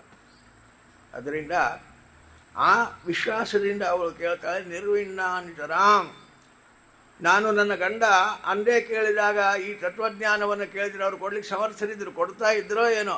ಆದರೆ ಅಸದಿಂದ್ರಿಯ ತರ್ಪಣ, ಕೇವಲ ಐಂದ್ರಿಯಕ ಸುಖವನ್ನು ನಾನು ಬಯಸಿ ನಿರ್ವಿಣ್ಣಳಾದೆ ಅಂತ ಹೇಳಿದ್ರಿಂದ ಏನಾಯಿತು, ಅವಳಿಗೆ ವೈರಾಗ್ಯ ಬಂದದು. ಸಾಂಸಾರಿಕ ಸುಖಗಳಿಂದ ವಿರಕ್ತಳಾಗಿದ್ದಾಳೆ. ಅದರಿಂದ ತತ್ವಜ್ಞಾನ ಪಡೆಯತಕ್ಕಂತಹ ಅಧಿಕಾರ ಅವಳಿಗದು. ಅಧಿಕಾರಿ ಯೋಗ್ಯಳಾಗಿದ್ದಾಳೆ. ಉಪದೇಶ ಮಾಡುವ ವಕ್ತ ಸಾಕ್ಷಾತ್ ಸರ್ವ ಸಮರ್ಥನಾದ, ಸಕಲ ಗುಣ ಪರಿಪೂರ್ಣನಾದ, ಸರ್ವಜ್ಞನಾದ ಪರಮಾತ್ಮ. ಹೀಗೆ ಇವರ ಸಂವಾದದಲ್ಲಿ ಬಂದಿರತಕ್ಕಂತಹ ಈ ಸಾಂಖ್ಯಯೋಗ, ಈ ಅಧ್ಯಾತ್ಮ ವಿದ್ಯಾ, ಇದು ಅತ್ಯಂತ ಪ್ರಾಮಾಣಿಕ ಅಂತ ತಿಳಿದು ಇದನ್ನು ಅಧ್ಯಯನ ಮಾಡಬೇಕು ಅಂತಾರೆ ವಿಜಯಧ್ವಜರು. ವ್ಯಾಖ್ಯಾನ ಮಾಡುವಾಗ ಇದನ್ನೆಲ್ಲ ಬಹಳ ವಿಸ್ತಾರವಾಗಿ ಬರೆಯುತ್ತಾರೆ. ನಿರ್ವಿಣ್ಣಾನಿತರಾಂ ಭೂಮನ್ ಅಸದಿಂದ್ರಿಯ ತರ್ಪಣಾತ್ ಏನ ಸಂಭಾವ್ಯಮಾನೇನ ಪ್ರಪನ್ನಾಂಧನ್ ತಮಃ ಪ್ರಭೋ. ಹೇ ಪ್ರಭೋ, ಜಗದೊಡೆಯ, ನಾನು ಇಂದ್ರಿಯಗಳ ಸುಖ, ಐಂದ್ರಿಯಕ ಸುಖವನ್ನು ಬಯಸಿ 100 ವರ್ಷಗಳ ಕಾಲ ನನ್ನ ಆಯುಷ್ಯ ವ್ಯರ್ಥ ಮಾಡಿಕೊಂಡು ಬಿಟ್ಟೆ. ಆಯಿತು, ಅನುಭವಿಸಲಿಲ್ಲ, ಅದಕ್ಕೆ ದುಃಖ ಪಡ್ತೀರಿ ಅಂದರೆ, ಈ ಐಂದ್ರಿಯಕ ಸುಖ, ಅದರಲ್ಲಿ ಆಸಕ್ತನಾಗಿ, ಸಾಂಸಾರಿಕ ಸುಖಗಳಿಂದ ಆಕರ್ಷಿತನಾಗಿ ಅದರಲ್ಲಿ ನಾವು ಆಸಕ್ತರಾಗಿ ಬಿಟ್ಟರೆ ಏನದರ ಪರಿಣಾಮ? ಅಂಧಂತಮಃ, ನರಕದ ದಾರಿಯದು. ಯಾಕೆ? ನಮಗೆ ಮೋಕ್ಷದ ದಾರಿ ಭಗವಂತನ ನಿರಂತರ ಸ್ಮೃತಿ, ಸ್ಮೃತಿಪೂರ್ವಕವಾದ ಭಕ್ತಿ, ಅದು ಮಾತ್ರ ನಮಗೆ ತಾರಕ. ಸಾಂಸಾರಿಕ ಸುಖ ಭಗವಂತನ ವಿಸ್ಮೃತಿಗೆ ಕಾರಣವಾಗಿರತಕ್ಕಂಥದ್ದು.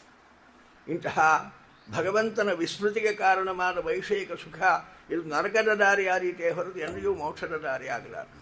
ಅಂತಹ ದಾರಿಯಲ್ಲಿ ನಾನು ನಡೆದು ಆಯುಷ್ಯವನ್ನು ವ್ಯರ್ಥ ಮಾಡಿಕೊಂಡು ಬಿಟ್ಟೆ ಕಪಿಲ ನಾನು. ಆದ್ದರಿಂದ ದಾಟಲಿಕ್ಕಾಗದ ಈ ಸಂಸಾರದ ಸಮುದ್ರವನ್ನು ದಾಟಿಸಲಿಕ್ಕಾಗಿ ತಮಸೋಮ ಜ್ಯೋತಿರ್ಗಮಯ ಅಂತ ಹೇಳಿದ ಹಾಗೆ ನನ್ನ ಈ ನರಕದ ದಾರಿಯಿಂದ ಜ್ಞಾನದ ಮಾರ್ಗದಲ್ಲಿ ಕರೆದುಕೊಂಡು ಹೋಗಬೇಕು ಅನ್ನುವ ಕಾರಣಕ್ಕಾಗಿಯೋ ಏನೋ ನನ್ನ ಉದ್ಧಾರಕ್ಕಾಗಿ ಭಗವಂತ ನೀನು ನನಗೆ ಮಗನಾಗಿ ಅವತಾರ ಮಾಡಿ ಬಂದು ನಿಂತಿದ್ದೀರಿ. ಈ ಸಮಯವನ್ನು ಕೂಡ ನಾನು ವ್ಯರ್ಥ ಮಾಡಿಕೊಂಡು ಬಿಟ್ಟೆ ಅಂದರೆ ಮುಂದೆ ಉದ್ಧಾರಕ್ಕೆ ದಾರಿಲ್ಲ. ಕಾರಣ ತಂತ್ವಾ ಗತಾಹಂ ಶರಣಂ ಶರಣ್ಯಂ ಸಂಹೃತ್ಯ ಸಂಸಾರತರೋಃ ಕುಠಾರಂ ಜಿಜ್ಞಾಸಯಾಹಂ ಪ್ರಕೃತೆ ಪುರುಷಸ್ಯ ನಮಾಮಿ ಸದ್ಧರ್ಮವಿದಾಂ ವರಿಷ್ಠಂ. ಆದ್ದರಿಂದ ಇಂತಹ ನಿರ್ವಿಣ್ಣಲಾದ ನಾನು ನಿನ್ನಲ್ಲಿ ಶರಣಾಗತಿ ಹೊಂದಿ ಬಂದಿದ್ದೇನೆ. ನೀನು ಸಂಸಾರದ ಈ ಮರವನ್ನೇ ಕತ್ತರಿಸಿ ಉದ್ಧಾರ ಮಾಡತಕ್ಕಂಥವ. ಕಾರಣ ನಿನ್ನಲ್ಲಿ ಶರಣಾಗತಿ ಹೊಂದಿ ಪ್ರಕೃತಿ ಪುರುಷರ ವಿಚಾರ, ಸಾಂಖ್ಯಶಾಸ್ತ್ರದ ವಿಚಾರ, ಈ ಜೀವನದಿಂದ ಉದ್ಧಾರವಾಗಲಿಕ್ಕೆ ಸಂಸಾರದ ಈ ಸಮುದ್ರವನ್ನು ದಾಟಲಿಕ್ಕೆ ಬೇಕಾಗಿರತಕ್ಕಂತಹ ಜ್ಞಾನ ಅದು ಯಾವುದೋ ಅದನ್ನು ನಿನ್ನಲ್ಲಿ ಬಯಸಿ ನಾನು ಪ್ರಾರ್ಥನೆ ಮಾಡ್ತಾ ಇದ್ದೆ. ನನಗದರ ಜಿಜ್ಞಾಸೆ ಉಂಟಾಗಿದೆ ಈಗ. ಕಾರಣ ನಮಾಮಿ, ನಿನಗೆ ನಮಸ್ಕಾರ ಮಾಡ್ತೀನಿ. ತಾಯಿ ಎಂದಿಗೂ ಯಾರಿಗೂ ನಮಸ್ಕಾರ ಮಾಡೋ ಹಾಗೆ, ಮಗನಿಗೆ ಎಂದಾದರೂ ತಾಯಿ ನಮಸ್ಕಾರ ಮಾಡು, ಸನ್ಯಾಸಿ ಆದರೂ ತಾಯಿಗೆ ನಮಸ್ಕಾರ ಮಾಡಬೇಕು. ಆದರೆ ಇಲ್ಲಿ ಮಗ ಅಂತ ಭಾವನೆ ಇಲ್ಲವೇ ಇಲ್ಲ ಒಳಗೆ. ಜಗದೊಡೆಯ ಹೇ ಪ್ರಭೋ ಭೂಮನ್ ಮೊದಲಾದ ಶಬ್ದಗಳನ್ನು ಹೇಳ್ತಾಳೆ. ಆದ್ದರಿಂದ ನಮಾಮಿ, ಇಂತಹ ಧರ್ಮಜ್ಞಾನ ಅದನ್ನು ನೀನು ಉಪದೇಶ ಮಾಡಬೇಕು ಅಂತ ನಿನ್ನಲ್ಲಿ ಶರಣಾಗತಳಾಗಿ ನಾನು ನಮಸ್ಕಾರ ಮಾಡಿ ಪ್ರಾರ್ಥನೆ ಮಾಡುತ್ತಾ ಇದ್ದೇನೆ. ನನಗೆ ಈ ಸಂಸಾರದಿಂದ ದಾಟಲಿಕ್ಕೆ ಬೇಕಾದ ಜ್ಞಾನ ಏನೋ ಅದನ್ನು ಉಪದೇಶ ಮಾಡು, ತಿಳಿಸಿಕೊಡು. ಹೀಗೆ ಕೇಳಿದಾಗ ಕಪಿಲ ತನ್ನ ತಾಯಿಯನ್ನು ಉದ್ದೇಶಿಸಿ ಮಾತನಾಡಿದನಂತೆ.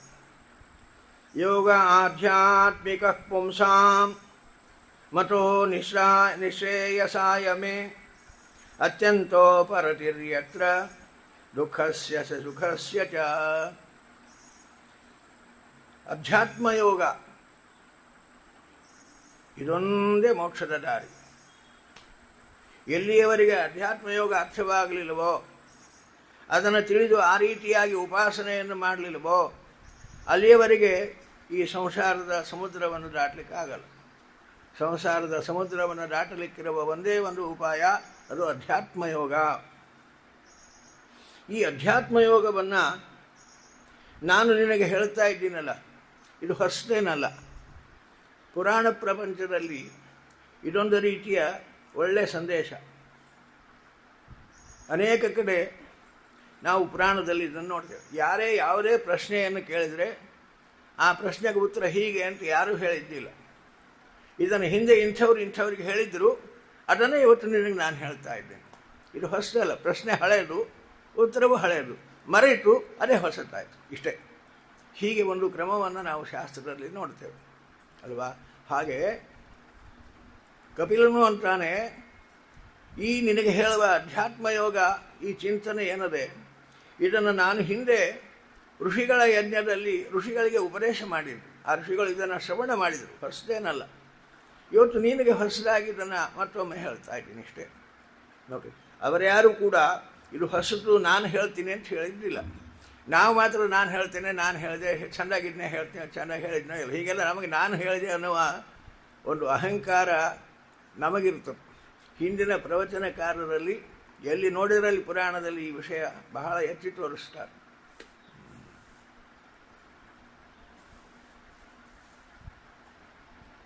ಹಾಗೆ ಕಪಿಲನು ಕೂಡ ತಾನು ಸಾಕ್ಷಾತ್ ಭಗವಂತ, ಆದರೂ ಆ ಸಂಪ್ರದಾಯದಂತೆಯೇ ಮಾತನಾಡ್ತಾನೆ. ಹಿಂದೆ ಋಷಿಗಳ ಗಣದಲ್ಲಿ ಯಜ್ಞದಲ್ಲಿ ನಾನು ಹೇಳಿದ ಆ ವಿಚಾರವನ್ನು ಪುನಃ ನಿನಗೋಸ್ಕರವಾಗಿ ಹೇಳ್ತೇನೆ, ಕೇಳು. ಅಧ್ಯಾತ್ಮಯೋಗಕ್ಕೆ ಅಥವಾ ಮೋಕ್ಷ ಸಾಧನೆ ಆಗಬೇಕು, ನಿಶ್ರೇಯಸ್ ಅದು ಆಗಬೇಕು ಅಂತಿದ್ರೆ ಸಾಧನಕ್ಕಾಗಿ ಬೇರೆ ಕಡೆ ಹೋಗಬೇಕಾಗಿಲ್ಲ. ಸಾಧನ ಒಳಗಡೆಗೇ ಇದೆ. ಯಾವುದದು ಅಂದರೆ ಚೇತಃ ಖಲ್ವಸ್ಯ ಬಂಧಾಯ ಮುಕ್ತಯೇಚ ಆತ್ಮನೋಮತಂ. ಮನಸ್ಸು, ಮನಯೇವ ಮನುಷ್ಯಾಣ ಕಾರಣಂ ಬಂಧಮೋಕ್ಷಯೋ ಅಂತ ಕೃಷ್ಣ ಗೀತೆಯಲ್ಲಿ ಹೇಳುವಾಗಿದೆ ಮಾತನ್ನು. ಮನಸ್ಸೇ ಮುಖ್ಯವಾಗಿ. ಮನಸ್ಸು ಗುಣೇಶು ಸಕ್ತಂ ಬಂಧಾಯ, ಸಂಸಾರದಲ್ಲಿ ಆಸಕ್ತವಾಯಿತೋ ಬಂಧಕ್ಕೆ ಕಾರಣ. ಅದೇ ರಥಂ ವಾ ಪುಂಸಿ ಮುಕ್ತಯೇ, ಭಗವಂತನಲ್ಲಿ ಆಸಕ್ತವಾಯಿತೋ ಮುಕ್ತಿಗೆ ಕಾರಣ ಆಗ್ತದೆ.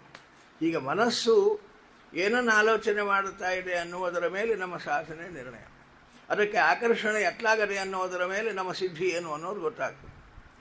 ಮನಸ್ಸು ಸಂಸಾರದಲ್ಲಿ ಆಸಕ್ತವಾದರೆ ಬಂಧ, ಅದೇ ಮನಸ್ಸು ಭಗವಂತನಲ್ಲಿ ಆಸಕ್ತವಾದರೆ ಮೋಕ್ಷ. ಒಂದೇ ಸಾಧನ, ಅದು ಸಂಸಾರವನ್ನು ಕೊಡ್ತದೆ, ಮೋಕ್ಷವನ್ನು ಕೊಡ್ತದೆ. ಒಂದೇ ಬೀಗದ ಕೈ, ಬೀಗ ಹಾಕಲಿಕ್ಕೂ ಬರ್ತದೆ, ಬೀಗ ತೆಗಿಲಿಕ್ಕೂ ಬರ್ತದೆ. ಎತ್ತಲಾಗಿ ತಿರುಗಿಸಿದ್ರೆ ಹಕ್ಕೋತದೆ, ಎತ್ತಲಾಗಿ ತಿರುಗಿಸಿದ್ರೆ ತಕ್ಕೋತದೆ, ಗೊತ್ತಿರಬೇಕಷ್ಟೆ. ಬೀಗ ತೆಗಿಲಿಕ್ಕೊಂದು ಬೀಗದ ಕೈ, ಹಾಕ್ಲಿಕ್ಕೊಂದು ಬೀಗದ ಕೈ ಅಂತಿಲ್ಲ. ಬೀಗದ ಕೈ ಒಂದೇ, ಅದನ್ನು ಎತ್ತಲಾಗಿ ತಿರುಗಿಸಬೇಕು ಗೊತ್ತಿರಬೇಕಷ್ಟೆ. ತಿರುಗಿಸೋ ಗೊತ್ತಿಲ್ಲ ಅಂದರೆ ಬಂಧ, ಅದು ಕ್ರಮ ಗೊತ್ತಿದ್ರೆ ತೆಕ್ಕೊಟ್ಟದು. ಹಾಗೆ ಮನಸ್ಸು ಒಂದೇ, ಅದು ಸಂಸಾರಕ್ಕೂ ಕಾರಣವಾಗ್ತದೆ, ಮೋಕ್ಷಕ್ಕೂ ಕಾರಣ ಆಗ್ತದೆ. ಏನಿದು ಮನಸ್ಸು ಅಂದರೆ, ಈ ಮನಸ್ಸು ಅನೇಕ ವಿಧವಾಗಿರತಕ್ಕಂತಹ ದೋಷಗಳಿಂದ ಕೂಡಿ ಸಂಸಾರದ ಕಡೆಗೆ ಆಕರ್ಷಣೆಯನ್ನು ಹುಟ್ಟಿಸ್ತದೆ. ಕಾಮ ಲೋಭಾದಿಭಿರ್ ಮಲೈಹಿ, ಮನಸ್ಸಿಗೆ ಅನೇಕ ವಿಧವಾದ ಕೊಳೆಗಳು ಅಂಟಿಕೊಂಡಿದೆ. ಕಾಮ, ಕ್ರೋಧ, ಮದ, ಮಾತ್ಸರ್ಯ, ಹೀಗೆ ಅನೇಕ ವಿಧವಾಗಿರತಕ್ಕಂತಹ ಕೊಳೆಗಳನ್ನು ಅಂಟಿಸಿಕೊಂಡ ಈ ಮನಸ್ಸು ಆ ಕಾಮ ಲೋಭಗಳ ಜೊತೆಯಲ್ಲಿ ಅಹಂಕಾರ, ಮಮಕಾರ, ನಾನು, ನನ್ನದು, ಇದು ದೊಡ್ಡ ದೋಷ. ಮನಸ್ಸಿಗೆ ಅಂಟಿದ ದೊಡ್ಡ ದೋಷ ನಾನು, ನನ್ನದು. ಪ್ರತಿಯೊಂದು ನಾನು ನಾನು ನಾನು, ಇದು ನನ್ನದು, ಅದು ನನ್ನದು, ಇದು ನನ್ನದು, ಅದು ನಂದಾಗಬೇಕು, ಇದೇ ಪ್ರಯತ್ನಗಳು. ಹಾಗೆ ಇದು ಮನಸ್ಸಿನ ದೊಡ್ಡ ದೋಷ. ಇದನ್ನು ಕಳೆದುಕೊಳ್ಳಬೇಕಾದರೆ ನಿರಂತರವಾಗಿ ಭಗವಂತನ ಈ ಅಧ್ಯಾತ್ಮ ಚಿಂತನೆ ಬೇಕು. ನಮಗೆಲ್ಲ ನಾನು ನಂದು, ನಾನು ನಂದು, ಪ್ರತಿಯೊಂದರಲ್ಲಿಯೂ ನಾನು ಮಾಡಿದೆ, ನಾನು ತಂದೆ, ನಾನು ಕೊಟ್ಟೆ, ನಾನು ತಿಂದೆ, ನಾನು ನಾನು ಅನುಭವಕ್ಕೆ ಬರ್ತಾ ಇದೆ. ಪದಾರ್ಥಗಳ ಬಗ್ಗೆ ಇದು ನಂದು, ಇದು ನಂದು, ಇದು ನಂದು, ನನ್ನದು ಅನ್ನುವ ಮಮಕಾರ ಬೆಳೆಯುತ್ತಾ ಇದೆ. ಅಧ್ಯಾತ್ಮ ಚಿಂತನೆ ಇದಕ್ಕಾಗಿ ಬೇಕು ತಾಯಿ. ಇದು ಯಾವುದೂ ನನ್ನದಲ್ಲ, ಇದು ಯಾವುದೂ ನಾನು ಮಾಡುತ್ತಾ ಇಲ್ಲ.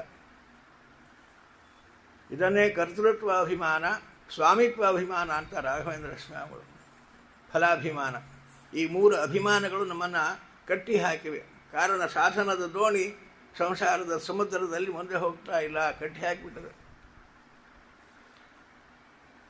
ದೋಣಿ ಹಿಂದೆ ಗಿಡಕ್ಕೆ ಕಟ್ಟಿ ನಾವು ಎಷ್ಟು ಹುಟ್ಟು ಹಾಕಿದರೂ ಕೂಡ ಮುಂದೆ ಹೋಗಲ್ಲ. ಆ ಹಗ್ಗ ಬಿಚ್ಚಬೇಕು, ಬಿಚ್ಚಿ ಹುಟ್ಟು ಹಾಕಿದರೆ ದೋಣಿ ಮುಂದೆ ಹೋಗ್ತದೆ.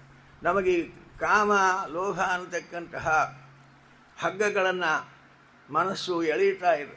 ಹಾಗಾಗಿ ಮನಸ್ಸು ಸಾಧನದಲ್ಲಿ ಮುಂದೆ ಹೋಗ್ಲಿಕ್ಕಾಗಲ್ಲ. ಲೌಕಿಕವಾಗಿ ನೋಡುವವರಿಗೆ ನಾವು ಸಾಧಕರು ಅನ್ನುವಂತೆ ನಾಟಕಗಳನ್ನು ಮಾಡಿ ಜನರನ್ನು ಮೋಸ ಮಾಡಬಹುದೇ ಹೊರತು ಭಗವಂತ ಮೋಸ ಹೋಗಲ್ಲ.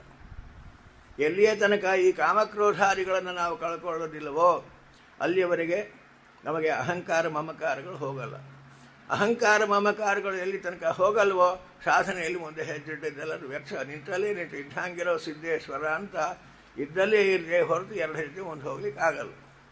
ಆದ್ದರಿಂದ ಈ ಕಾಮಕ್ರೋಧಗಳ ಮುಖಾಂತರವಾಗಿ ಬಂದಿರತಕ್ಕಂತಹ ಅಹಂಕಾರ ಮಮಕಾರಗಳನ್ನು ಕಳೆದುಕೊಳ್ಬೇಕಾದ್ರೆ ಅಧ್ಯಾತ್ಮ ಚಿಂತನೆ ಬೇಕು ತಾಯಿ.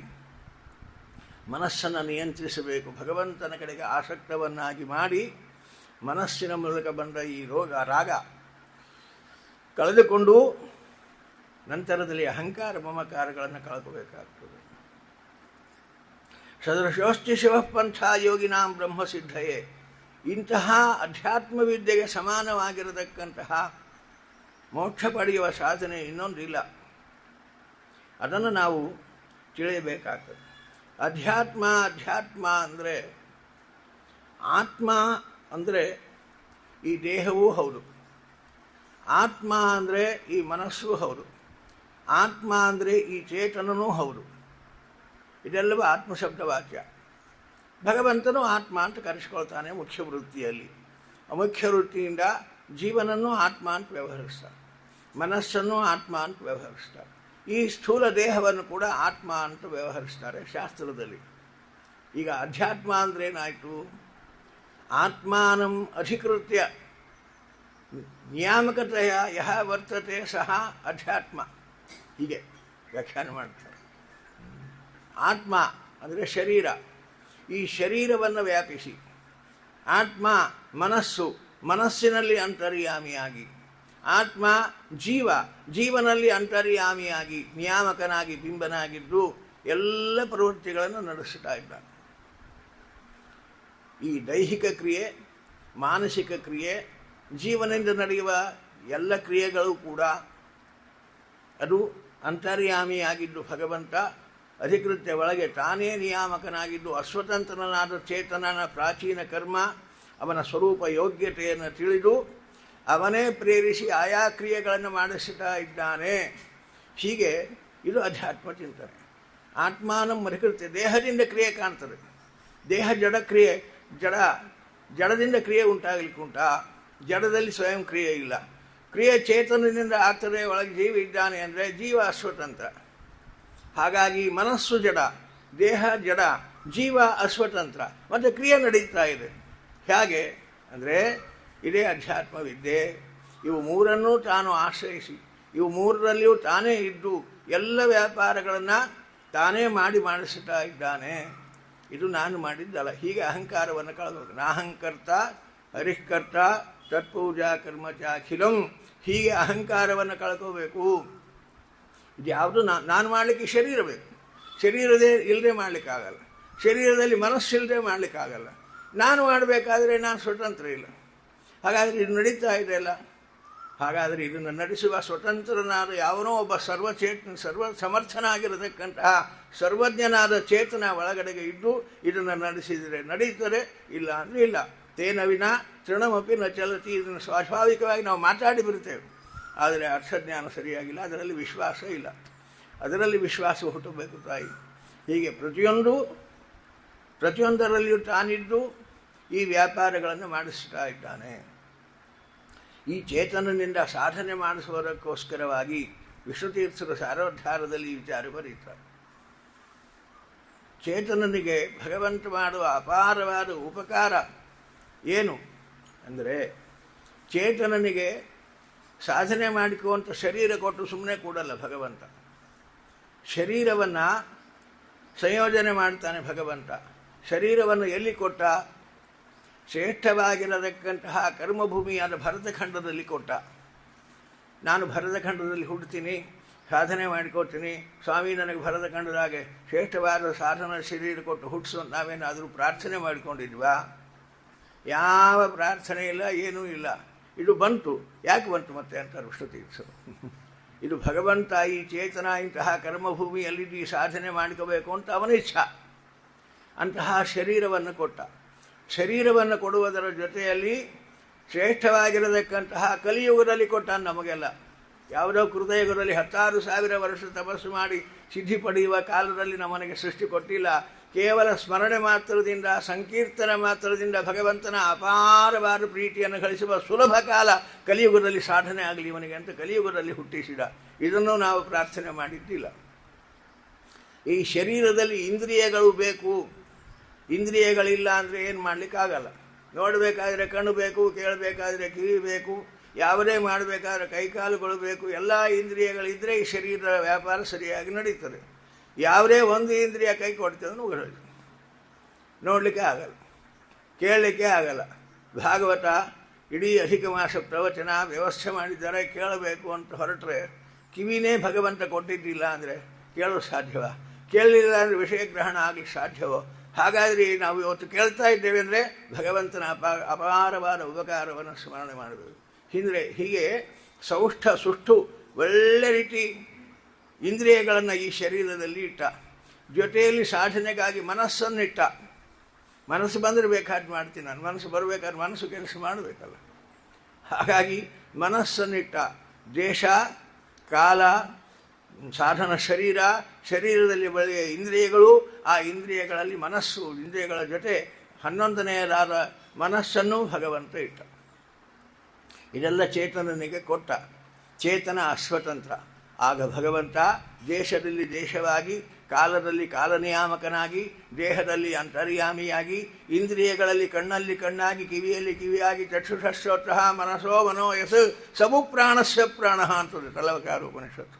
ಹೀಗೆ ಪ್ರತಿಯೊಂದರಲ್ಲಿಯೂ ತಾನಾಗಿದ್ದು ಆ ಇಂದ್ರಿಯಗಳ ವ್ಯಾಪಾರವನ್ನು ತಾನೇ ಮಾಡಿಸುತ್ತಾ, ಮನಸ್ಸಿನಲ್ಲಿ ಅಂತರ್ಯಾಮಿಯಾಗಿದ್ದು ಮಾನಸಿಕ ವ್ಯಾಪಾರಗಳನ್ನು ಮಾಡಿಸುತ್ತಾ, ಅಸ್ವತಂತ್ರನಾದ ಚೇತನದಲ್ಲಿಯೂ ತಾನೇ ಇದ್ದು ಸತ್ತಾಪ್ರದನಾಗಿ ಸ್ವರೂಪ ಸತ್ತ, ಪ್ರಮಿತ ಸತ್ತ, ಹೀಗೆ ಸತ್ತಾತ್ರಯಗಳನ್ನು ಕೊಡ್ತಾ ಜೀವನವನ್ನು ನಿಯಾಮಿಸ್ತಾ ಮಾಡಬೇಕಾದ ಸಾಧನೆಯನ್ನು ತಾನೇ ತಿಳಿದು ಇವನ ಸ್ವರೂಪ ಯೋಗ್ಯತೆ ಏನು, ಪ್ರಾಚೀನ ಕರ್ಮಗಳು ಏನು, ಅದನ್ನೆಲ್ಲ ತಾನೇ ತಿಳಿದು, ನಮಗೆ ಗೊತ್ತಿಲ್ಲ ಅಂದರೂ ತಾನೇ ತಿಳಿದು ಆಯಾ ಕಾಲಕ್ಕೆ ಆಯಾ ವ್ಯಾಪಾರಗಳನ್ನು ತಾನು ನಡೆಸಿ ನಮ್ಮಿಂದ ಸಾಧನೆ ಮಾಡಿಸ್ತಾ ಇದ್ದರೆ ನಾನು ಮಾಡಿದೆ ಅನ್ನೋದಕ್ಕೆ ಅರ್ಥ ಉಂಟಾ?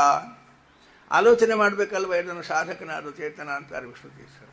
ಅದನ್ನೇ ಅಧ್ಯಾತ್ಮ ಯೋಗದಲ್ಲಿ ಕಪಿಲ ತಾಯಿ ಹೇಳ್ತಾ ಇದ್ದಾರೆ. ಆದ್ದರಿಂದ ಯಾವುದೇ ಕ್ರಿಯೆ ನಡೆದರೆ ಸ್ವತಂತ್ರನಾದ ಭಗವಂತ ನನ್ನಲ್ಲಿದ್ದು ನನ್ನ ಸಾಧನೆಯನ್ನು ಅವನೇ ಮಾಡಿಸ್ತಾ ಇದ್ದಾರೆ, ಇನ್ನು ನಾನು ಮಾಡಿಲ್ಲ. ಹೀಗೆ ಇಷ್ಟರಲ್ಲಿಯೂ ದೇಶ, ಕಾಲ, ದೇಹ, ಇಂದ್ರಿಯಗಳು, ಮನಸ್ಸು, ಚೇತನ ಪ್ರತಿಯೊಂದರಲ್ಲಿಯೂ ತಾನು ಅಧಿಷ್ಠಿತನಾಗಿ ಅಧ್ಯಾತ್ಮ ಶಬ್ದ ವಾಚ್ಯನಾಗಿ ಈ ವ್ಯಾಪಾರಗಳನ್ನು ತಾನೇ ನಡೆಸುತ್ತಾ ಇದ್ದ. ಇದು ಅಹಂಕಾರ ಕಳೆದುಕೊಳ್ಳತಕ್ಕಂತಹ ವಿಚಾರ. ಅದೇ ರೀತಿ ಮಮಕಾರ, ನನ್ನದು, ನಾನು ನನ್ನದು ಎರಡು ಪ್ರತಿಬಂಧಕ ಅಲ್ವಾ.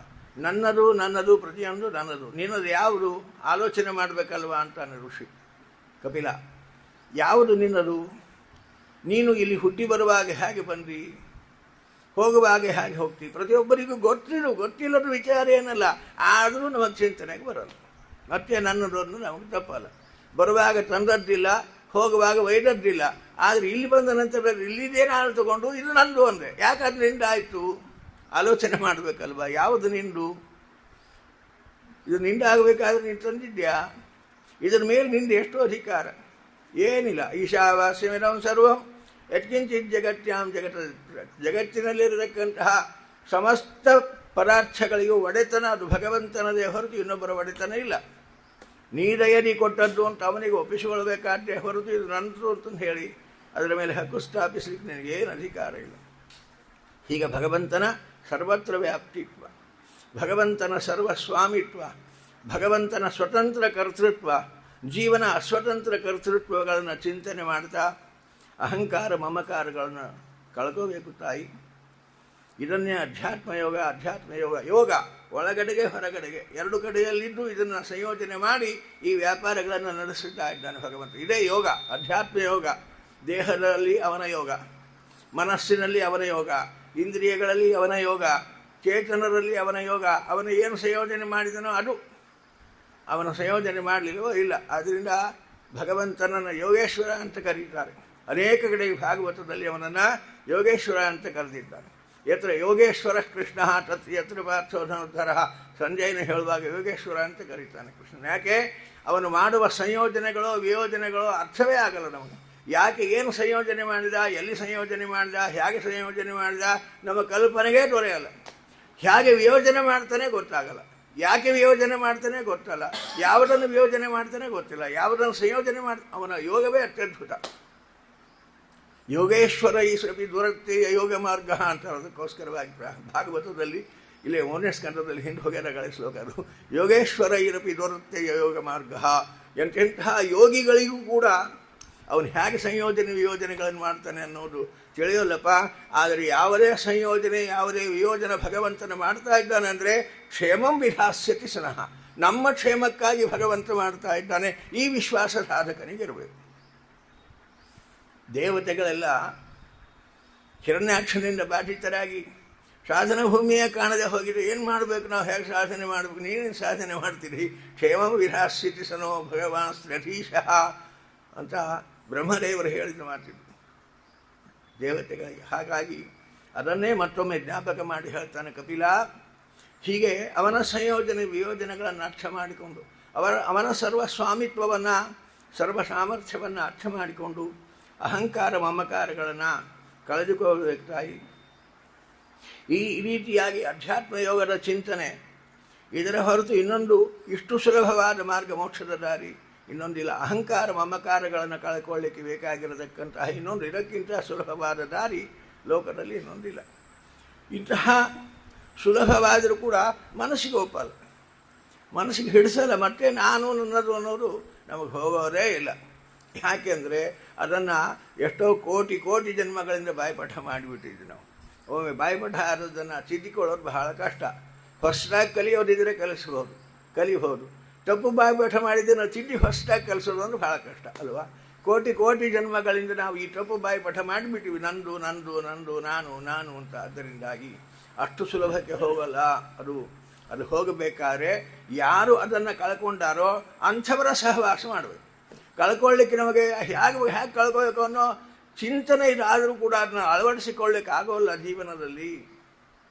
ಆದ್ದರಿಂದ ಯಾರು ಇಂತಹ ಅಧ್ಯಾತ್ಮ ಯೋಗವನ್ನು ನಿರಂತರ ಚಿಂತನೆ ಮಾಡ್ತಾ ಸಾಧನೆ ಮಾಡಿದ್ದಾರೋ, ಅದರಲ್ಲಿ ಸಿದ್ಧಿ ಹೊಂದಿ ಅಹಂಕಾರ ಮಮಕಾರಗಳನ್ನು ಕಳೆದುಕೊಂಡಿದ್ದಾರೋ ಅಂಥವರ ಸಹವಾಸ ನಮಗೆ ಈ ಸಾಧನೆ ಅಧ್ಯಾತ್ಮ ಯೋಗದ ಚಿಂತನೆಯನ್ನು ನಮಗೆ ತಿಳಿಸಿಕೊಡಲಿಕ್ಕೆ ಸಾಧನೆ ಆಗ್ತದೆ.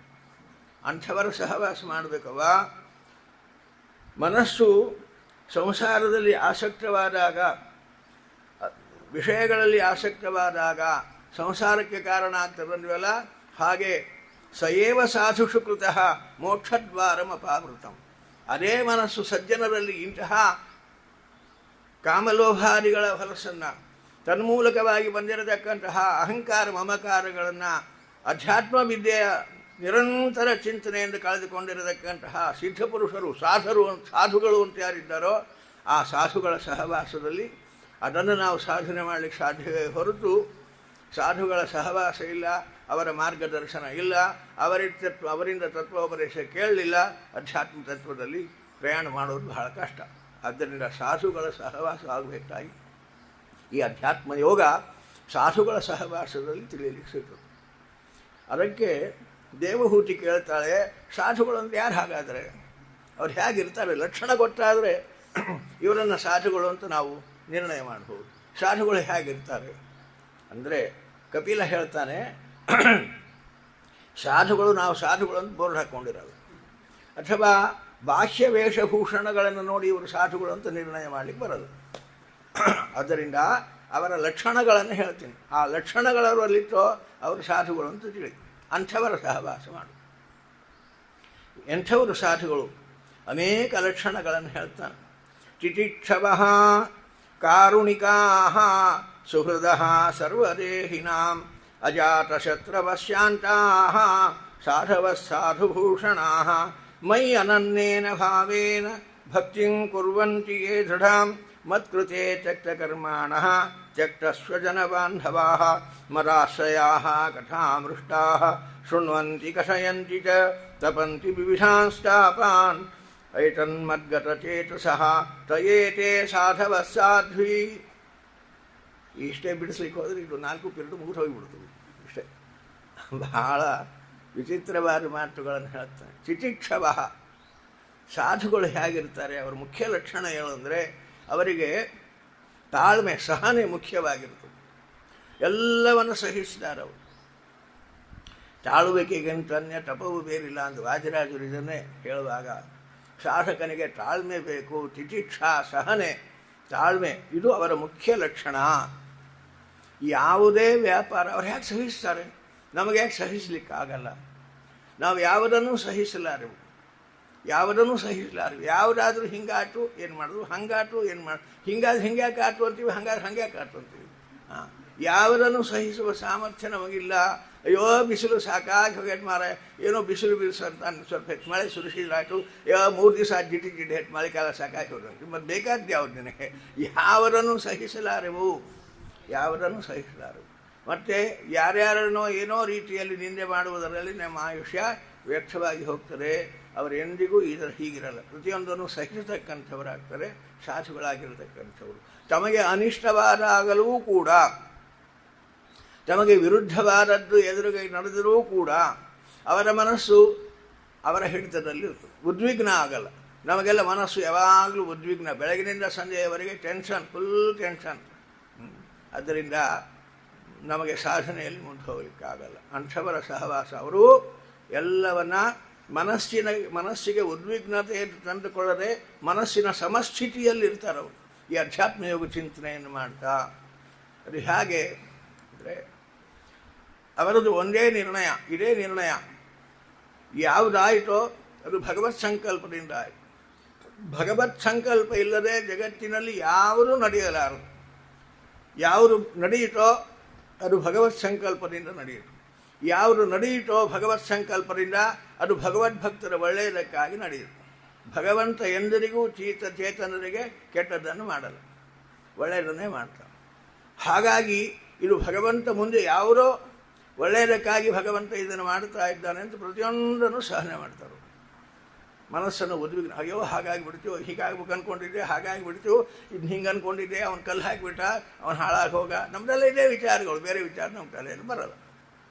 ಯಾರು ಕಲ್ಲು ಹಾಕಲಿ, ಯಾರು ಮಣ್ಣು ಹಾಕಲಿ, ಯಾರು ಏನೇ ಒಳ್ಳೇದು ಮಾಡಲಿ, ಯಾರು ಏನೇ ಕೆಟ್ಟದ್ದು ಮಾಡಲಿ, ಅದು ಅವರವರ ಸಾಧನೆ. ತ್ರಿವಿಧ ಚೇತನರು ಅವರವರ ಸಾಧನೆಯನ್ನು ಭಗವಂತ ಅವರಲ್ಲಿ ನಿಂತು ಆ ಕಾರ್ಯವನ್ನು ನಡೆಸುತ್ತಾ ಇದ್ದಾನೆ.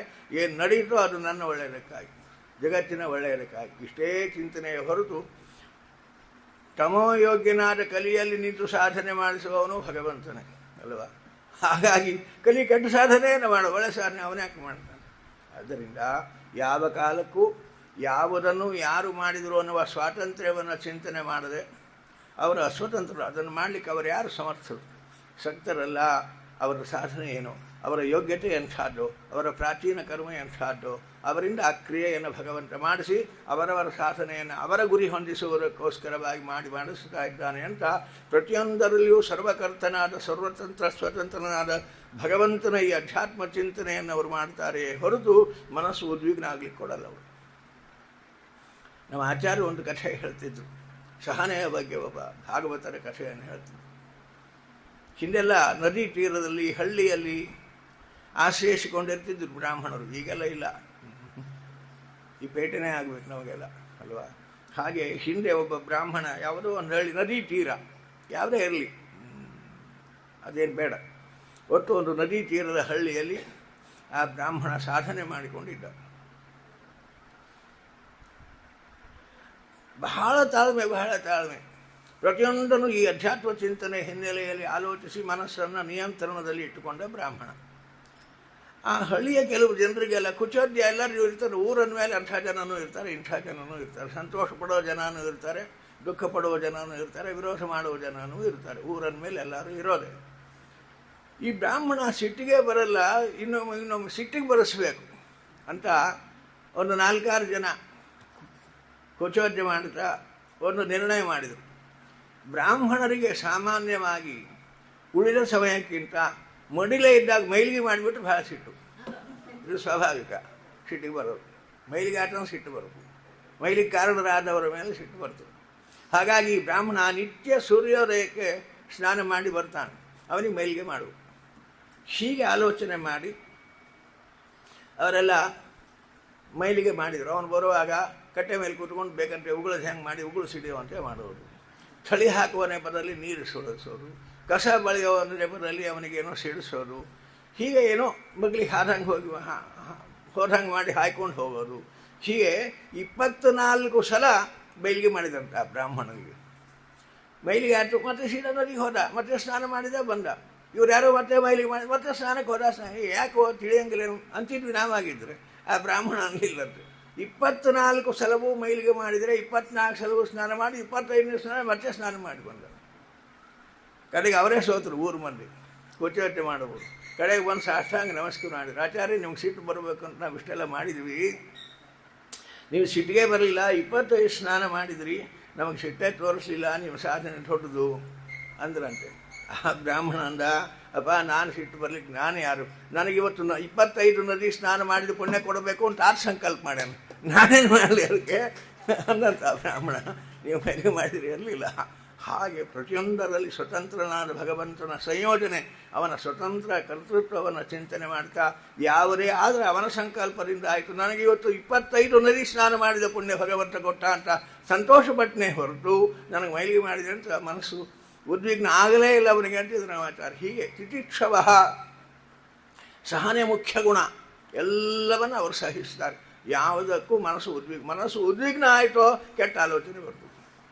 ಅದಕ್ಕೋಸ್ಕರವಾಗಿ ಸಾಧಕ ಮನಸ್ಸನ್ನು ನಿಯಂತ್ರಿಸಬೇಕಾದರೆ ಹೀಗೆ ಇಂತಹ ಚಿಚುಕ್ಷುಗಳ ಇವರು ಸಾಧುಗಳು. ಸಾಧುಗಳು ಅಂದರೆ ಅವ್ರ ಮೊದಲನೇ ಲಕ್ಷಣ ಇದು ಸಹನೆ, ತಿತಿಕ್ಷಾ ಅಂತಾರೆ ಇದನ್ನು. ಈ ರೀತಿಯಾಗಿ ಅಂಥವರ ಸಹವಾಸ ಮಾಡೋದು. ಎರಡನೆಯ ಲಕ್ಷಣ ಕಾರುಣಿಕಾಹ, ಕರುಣೆ. ಅವರ ಎರಡನೆಯ ಲಕ್ಷಣ ಕರುಣೆ. ಯಾರೇ ಆಪತ್ತಿನಲ್ಲಿದ್ದರೆ ಮನಸ್ಸು ಕರಗಿ ಕೈಲಾದ ಸಹಾಯವನ್ನು ಮಾಡುವ ಸ್ವಭಾವ ಅವರು. ಯಾರಿಗೂ ಕೆಟ್ಟದಾಗಲಿ ಅಂತ ಮಾನಸಿಕವಾಗಿಯೂ ಚಿಂತನೆ ಮಾಡದೇ ಇರತಕ್ಕಂಥವರು. ಕಾಯಿಕವಾಗಿ ವಾಚನಿಕವಾಗಿ ಅಲ್ಲ, ಮಾನಸಿಕವಾಗಿಯೂ ಇನ್ನೊಬ್ಬರಿಗೆ ಕೆಟ್ಟದಾಗಲಿ ಅಂತ ಬಯಸುವವರಲ್ಲ. ಇಂತಹ ಕರುಣೆ. ತಮಗೆ ಕೆಟ್ಟದ್ದನ್ನು ಬಯಸಿದವರ ಬಗ್ಗೆಯೂ ಕೂಡ ಒಳ್ಳೆಯದನ್ನೇ ಭಾವಿಸತಕ್ಕಂತಹ ಜನ. ಅಜಾತಶತ್ರು ಅಂತ ಅದಕ್ಕೆ ಮುಂದೆ ಅಜಾತಶತ್ರುವಹ ಅಂತಾರೆ ದರ್ಶನ ಹೇಳುವಾಗ. ಧರ್ಮರಾಯನಿಗೆ ಅಜಾತಶತ್ರು ಅಂತ ಹೆಸರು. ಅಜಾತಶತ್ರು ಯಾಕಾದ ಅವನು? ಅಜಾತಶತ್ರು ಅವನಿಗೆ ಶತ್ರುಗಳೇ ಹುಟ್ಟಿಲ್ಲ ಅಂತ. ಆದರೆ ದುರ್ಯೋಧನ ಹುಟ್ಟಿದಾಗಲಿಂದ ಧರ್ಮರಾಯನು ಯಾವತ್ತು ಕಂಡನೋ ಅವತ್ತು ಕಂಡ ಅವನು ದ್ವೇಷ ಮಾಡಿದವನೇ. ಆದರೆ ದುರ್ಯೋಧನ ದ್ವೇಷ ಮಾಡಿದ ಅವನ ಯೋಗ್ಯತೆಗೆ ತಕ್ಕಂತೆ. ಆದರೆ ದುರ್ಯೋಧನ ಕೆಟ್ಟದ್ದು ಮಾಡಿದ ಅಂತ ಧರ್ಮರಾಯ ಎಂದೂ ದುರ್ಯೋಧನ ಕೆಟ್ಟದಾಗಲಿ ಅಂತ ಎಂದೂ ಬಯಸಿದ್ದಿಲ್ಲ. ಸುಯೋಧನ ಅಂತ ಅವನು ದುರ್ಯೋಧನ ಅನ್ನಲಿಲ್ಲ ಕಡಿತನಕ. ಇದು ಧರ್ಮರಾಯನ ಅಜಾತ ಶತ್ರುತ್ವ. ಇದು ಸಜ್ಜನರ ಲಕ್ಷಣ.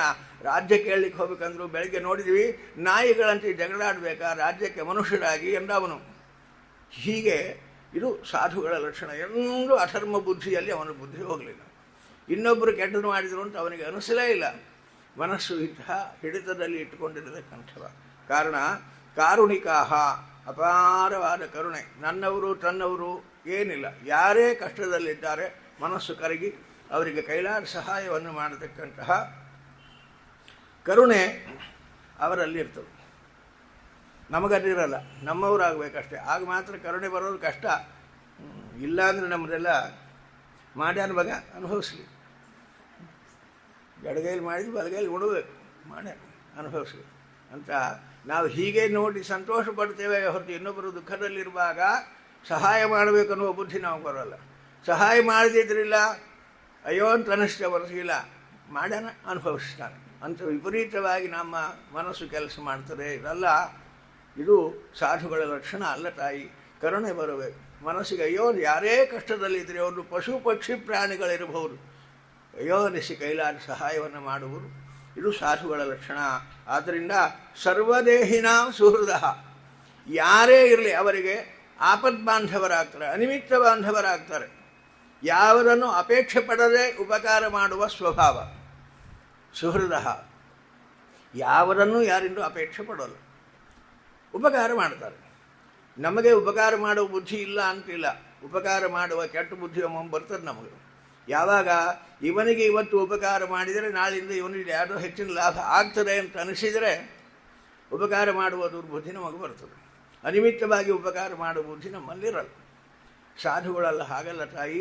ಸರ್ವದೇಹಿನ, ತನ್ನವರು ನನ್ನವರು ಮಾತ್ರ ಅಲ್ಲ, ಯಾರೇ ಕಷ್ಟದಲ್ಲಿರಲಿ ಅವರಿಗೆ ಅನಿಮಿತ್ತ ಬಾಂಧವರಾಗಿ ನಿಂತು ಉಪಕಾರ ಮಾಡತಕ್ಕಂಥವರು ಅವರು. ಅದರಿಂದಲೇ ಅಜಾತ ಶತ್ರವಹ, ಯಾರನ್ನು ಅವರು ಮಾನಸಿಕವಾಗಿಯೂ ದ್ವೇಷ ಮಾಡದೆ, ಶಾಂತಃ, ಮನಸ್ಸನ್ನು ಶಾಂತರು ಅಂದರೆ ಮನಸ್ಸು ಸುಸ್ಥಿತಿಯಲ್ಲಿರತಕ್ಕಂಥದ್ದು.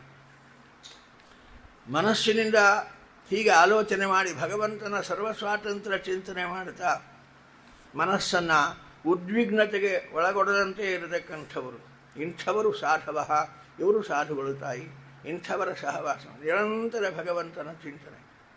ಅಂಥವರ ಸಹವಾಸ ಮಾತ್ರ ನಮಗೆ ಇಂತಹ ವಿಷಯಗಳನ್ನು ಹೊರಸಿತು. ಮೈ ಅನನ್ಯೇನ ಭಾವೇನ ಭಕ್ತಿಂ ಕುರುವಂತೆ, ಅನನ್ಯ ಭಾವದಿಂದ ನಮಗೆ ಅನನ್ಯ ಭಾವ ಎಲ್ಲ ಭಕ್ತಿ ಭಗವಂತನಲ್ಲಿ. ಏನೋ ಮಾಡಂತೂ ನೋಡೋಣ, ಭಾಳ ಮಂದಿಗೆ ಇಲ್ಲಿ ಸಿದ್ಧಿಯಾಗಿರುತ್ತೆ, ಭಾಳ ಜಾಗೃತ ಸ್ಥಳ ಅಂತ ಕೇಳಿದ್ವಿ, ನಾವು ಸೇವೆ ಮಾಡೋಣ, ಫಲ ಸಿಕ್ಕರೆ ಸಿಗಲಿ ಅನ್ನುವ, ಸಿಕ್ಕರೆ ಸಿಗಲಿ ಅನ್ನೋ ಸಿಗೋಲ್ಲರು. ಆ ರೀತಿಯಾಗಿ ವಿಶ್ವಾಸ ಇಲ್ಲದೆ ಮಾಡಿದಾಗ ಯಾವ ಫಲವೂ ಇಲ್ಲ, ಏನೂ ಇಲ್ಲ ಅಲ್ವಾ. ಆದರೆ ನನ್ನಲ್ಲಿ ಅನನ್ಯ ಭಾವದಿಂದ, ಅನನ್ಯಾಶ್ಚಿಂತೆಯಂತೋ ಮಾವ ಅಂತಾನೆ ಕೃಷ್ಣ ಹೇಳುವಾಗಲೂ ಕೂಡ ಅನನ್ಯವಾಗಿ, ಅನ್ಯ ಇಲ್ಲವೇ ಇಲ್ಲ. ಏನಿದ್ರೂ ಅದು ಭಗವಂತ. ನಿನ್ನ ಹೊರತು ಯನಗನ್ಯರಿಂದೇ ನಯ್ಯ, ನಿನ್ನ ಸ್ತುತಿಪ ಸುಖಕ್ಕೆಣಗಾಡೆ ಶ್ರೀನಿವಾಸ ದಯಾನಿಧೆ. ನಿನ್ನ ಹೊರತು ನನಗೆ ಅನ್ಯರಿಟ್ಟುಕೊಂಡು ಏನು ಮಾಡಲಿ, ಮತ್ತೊಂದು ನನಗೆ ಬೇಕಾಗಿಲ್ಲ, ನನಗೆ ಬೇಕು ನೀನು ಅನ್ನುವಂತೆ ಅನನ್ಯವಾಗಿ ಭಗವಂತನಲ್ಲಿ ಶರಣಾಗತಿಯನ್ನು ಹೊಂದಿ ಭಗವಂತನಲ್ಲಿ ಅಪಾರವಾದ ಭಕ್ತಿಯನ್ನು ದೃಢವಾದ ರೀತಿಯಲ್ಲಿ ಮಾಡತಕ್ಕಂಥವರು ತಾಯಿಯವರು. ಮತ್ಕೃತೆ ತ್ಯಕ್ತ ಕರ್ಮಾಣ, ನನಗಾಗಿ ಎಲ್ಲ ಕರ್ಮಗಳನ್ನು ತ್ಯಾಗ ಮಾಡ್ತಾರೆ, ನನಗಾಗಿ ಸರ್ವ ಜನರನ್ನು ಸ್ವಜನರನ್ನು ಬಿಡ್ತಾರೆ ಅಂತಾರೆ. ಹಾಗಲ್ಲ ಅಂತಾರೆ ಆಚಾರ್ಯರು.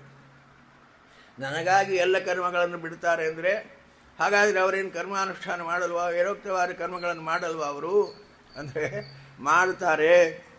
ತ್ಯಕ್ತ ಕರ್ಮಾಣ ಅಂದರೆ ಕರ್ಮವನ್ನು ಬಿಟ್ಟವರಲ್ಲ, ಕರ್ಮದಲ್ಲಿ ಅಭಿಮಾನ ಬಿಟ್ಟವರು. ನಾಹಂಕರ್ತ ಹರಿಷ್ಕರ್ತ, ಮಾಡಿದ ಪ್ರತಿಯೊಂದು ಕ್ರಿಯೆ ಭಗವಂತ ನನ್ನಲ್ಲಿ ನಿಂತು ನನ್ನ ಹಿತಕ್ಕಾಗಿ ನನ್ನ ಸ್ವರೂಪ ಯೋಗ್ಯತೆಗೆ ಅನುಗುಣವಾದ ಪ್ರಾಚೀನ ಕರ್ಮಗಳನ್ನು ಕಳೆಯೋದಕ್ಕೋಸ್ಕರವಾಗಿ ಈ ವ್ಯಾಪಾರಗಳನ್ನು ಮಾಡ್ತಾ ಇದ್ದಾನೆ, ಇದು ನನ್ನದಲ್ಲ, ನಾ ಮಾಡಿದ್ದಲ್ಲ ಅನ್ನೋ ಅನುಸಂಧಾನ ಪ್ರತಿಯೊಂದು ಕ್ರಿಯೆಯಲ್ಲಿ ಪ್ರಾತಃ ಪ್ರಭೃತಿ ಸಾಯಾಂತಂ ಸಾಯಾದಿ ಪ್ರಾತರಂತತಃ ಯತ್ಕರೋಮಿ ಜಗನ್ನಾಥ ತದಸ್ತು ತವ ಪೂಜನಮಂತ ಭಗವತ್ ಪೂಜಾ ರೂಪವಾಗಿ ಸಕಲೇಂದ್ರಿಯ ವ್ಯಾಪಾರಗಳನ್ನು ಕೂಡ ಕಾಯೇನ ವಾಚ ಮನಸ ಇಂದ್ರಿಯ ಇರುವ ಬುದ್ಧಿಯ ಆತ್ಮನಾವ ಅನುಸೃತ ಸ್ವಭಾವಂ ಏನೇನು ಯದ್ಯತ್ ಕರೋತಿ ಬಿಂಬನಾಗಿ ಅವನು ಮಾಡಿಸ್ತಾ ಇದ್ದ ಎಲ್ಲ ಅವನಿಗೆ ಸಮರ್ಪಣೆ ಅಂತ ಹೀಗೆ ಕರ್ಮತ್ಯಾಗ ಮಾಡ್ತಾರೆ. ಅಂದರೆ ಅಭಿಮಾನ ತ್ಯಾಗ, ನಾನು ಮಾಡಿದೆ ಅನ್ನುವುದನ್ನು ಬಿಟ್ಟು ಮಾಡ್ತಾರೆ.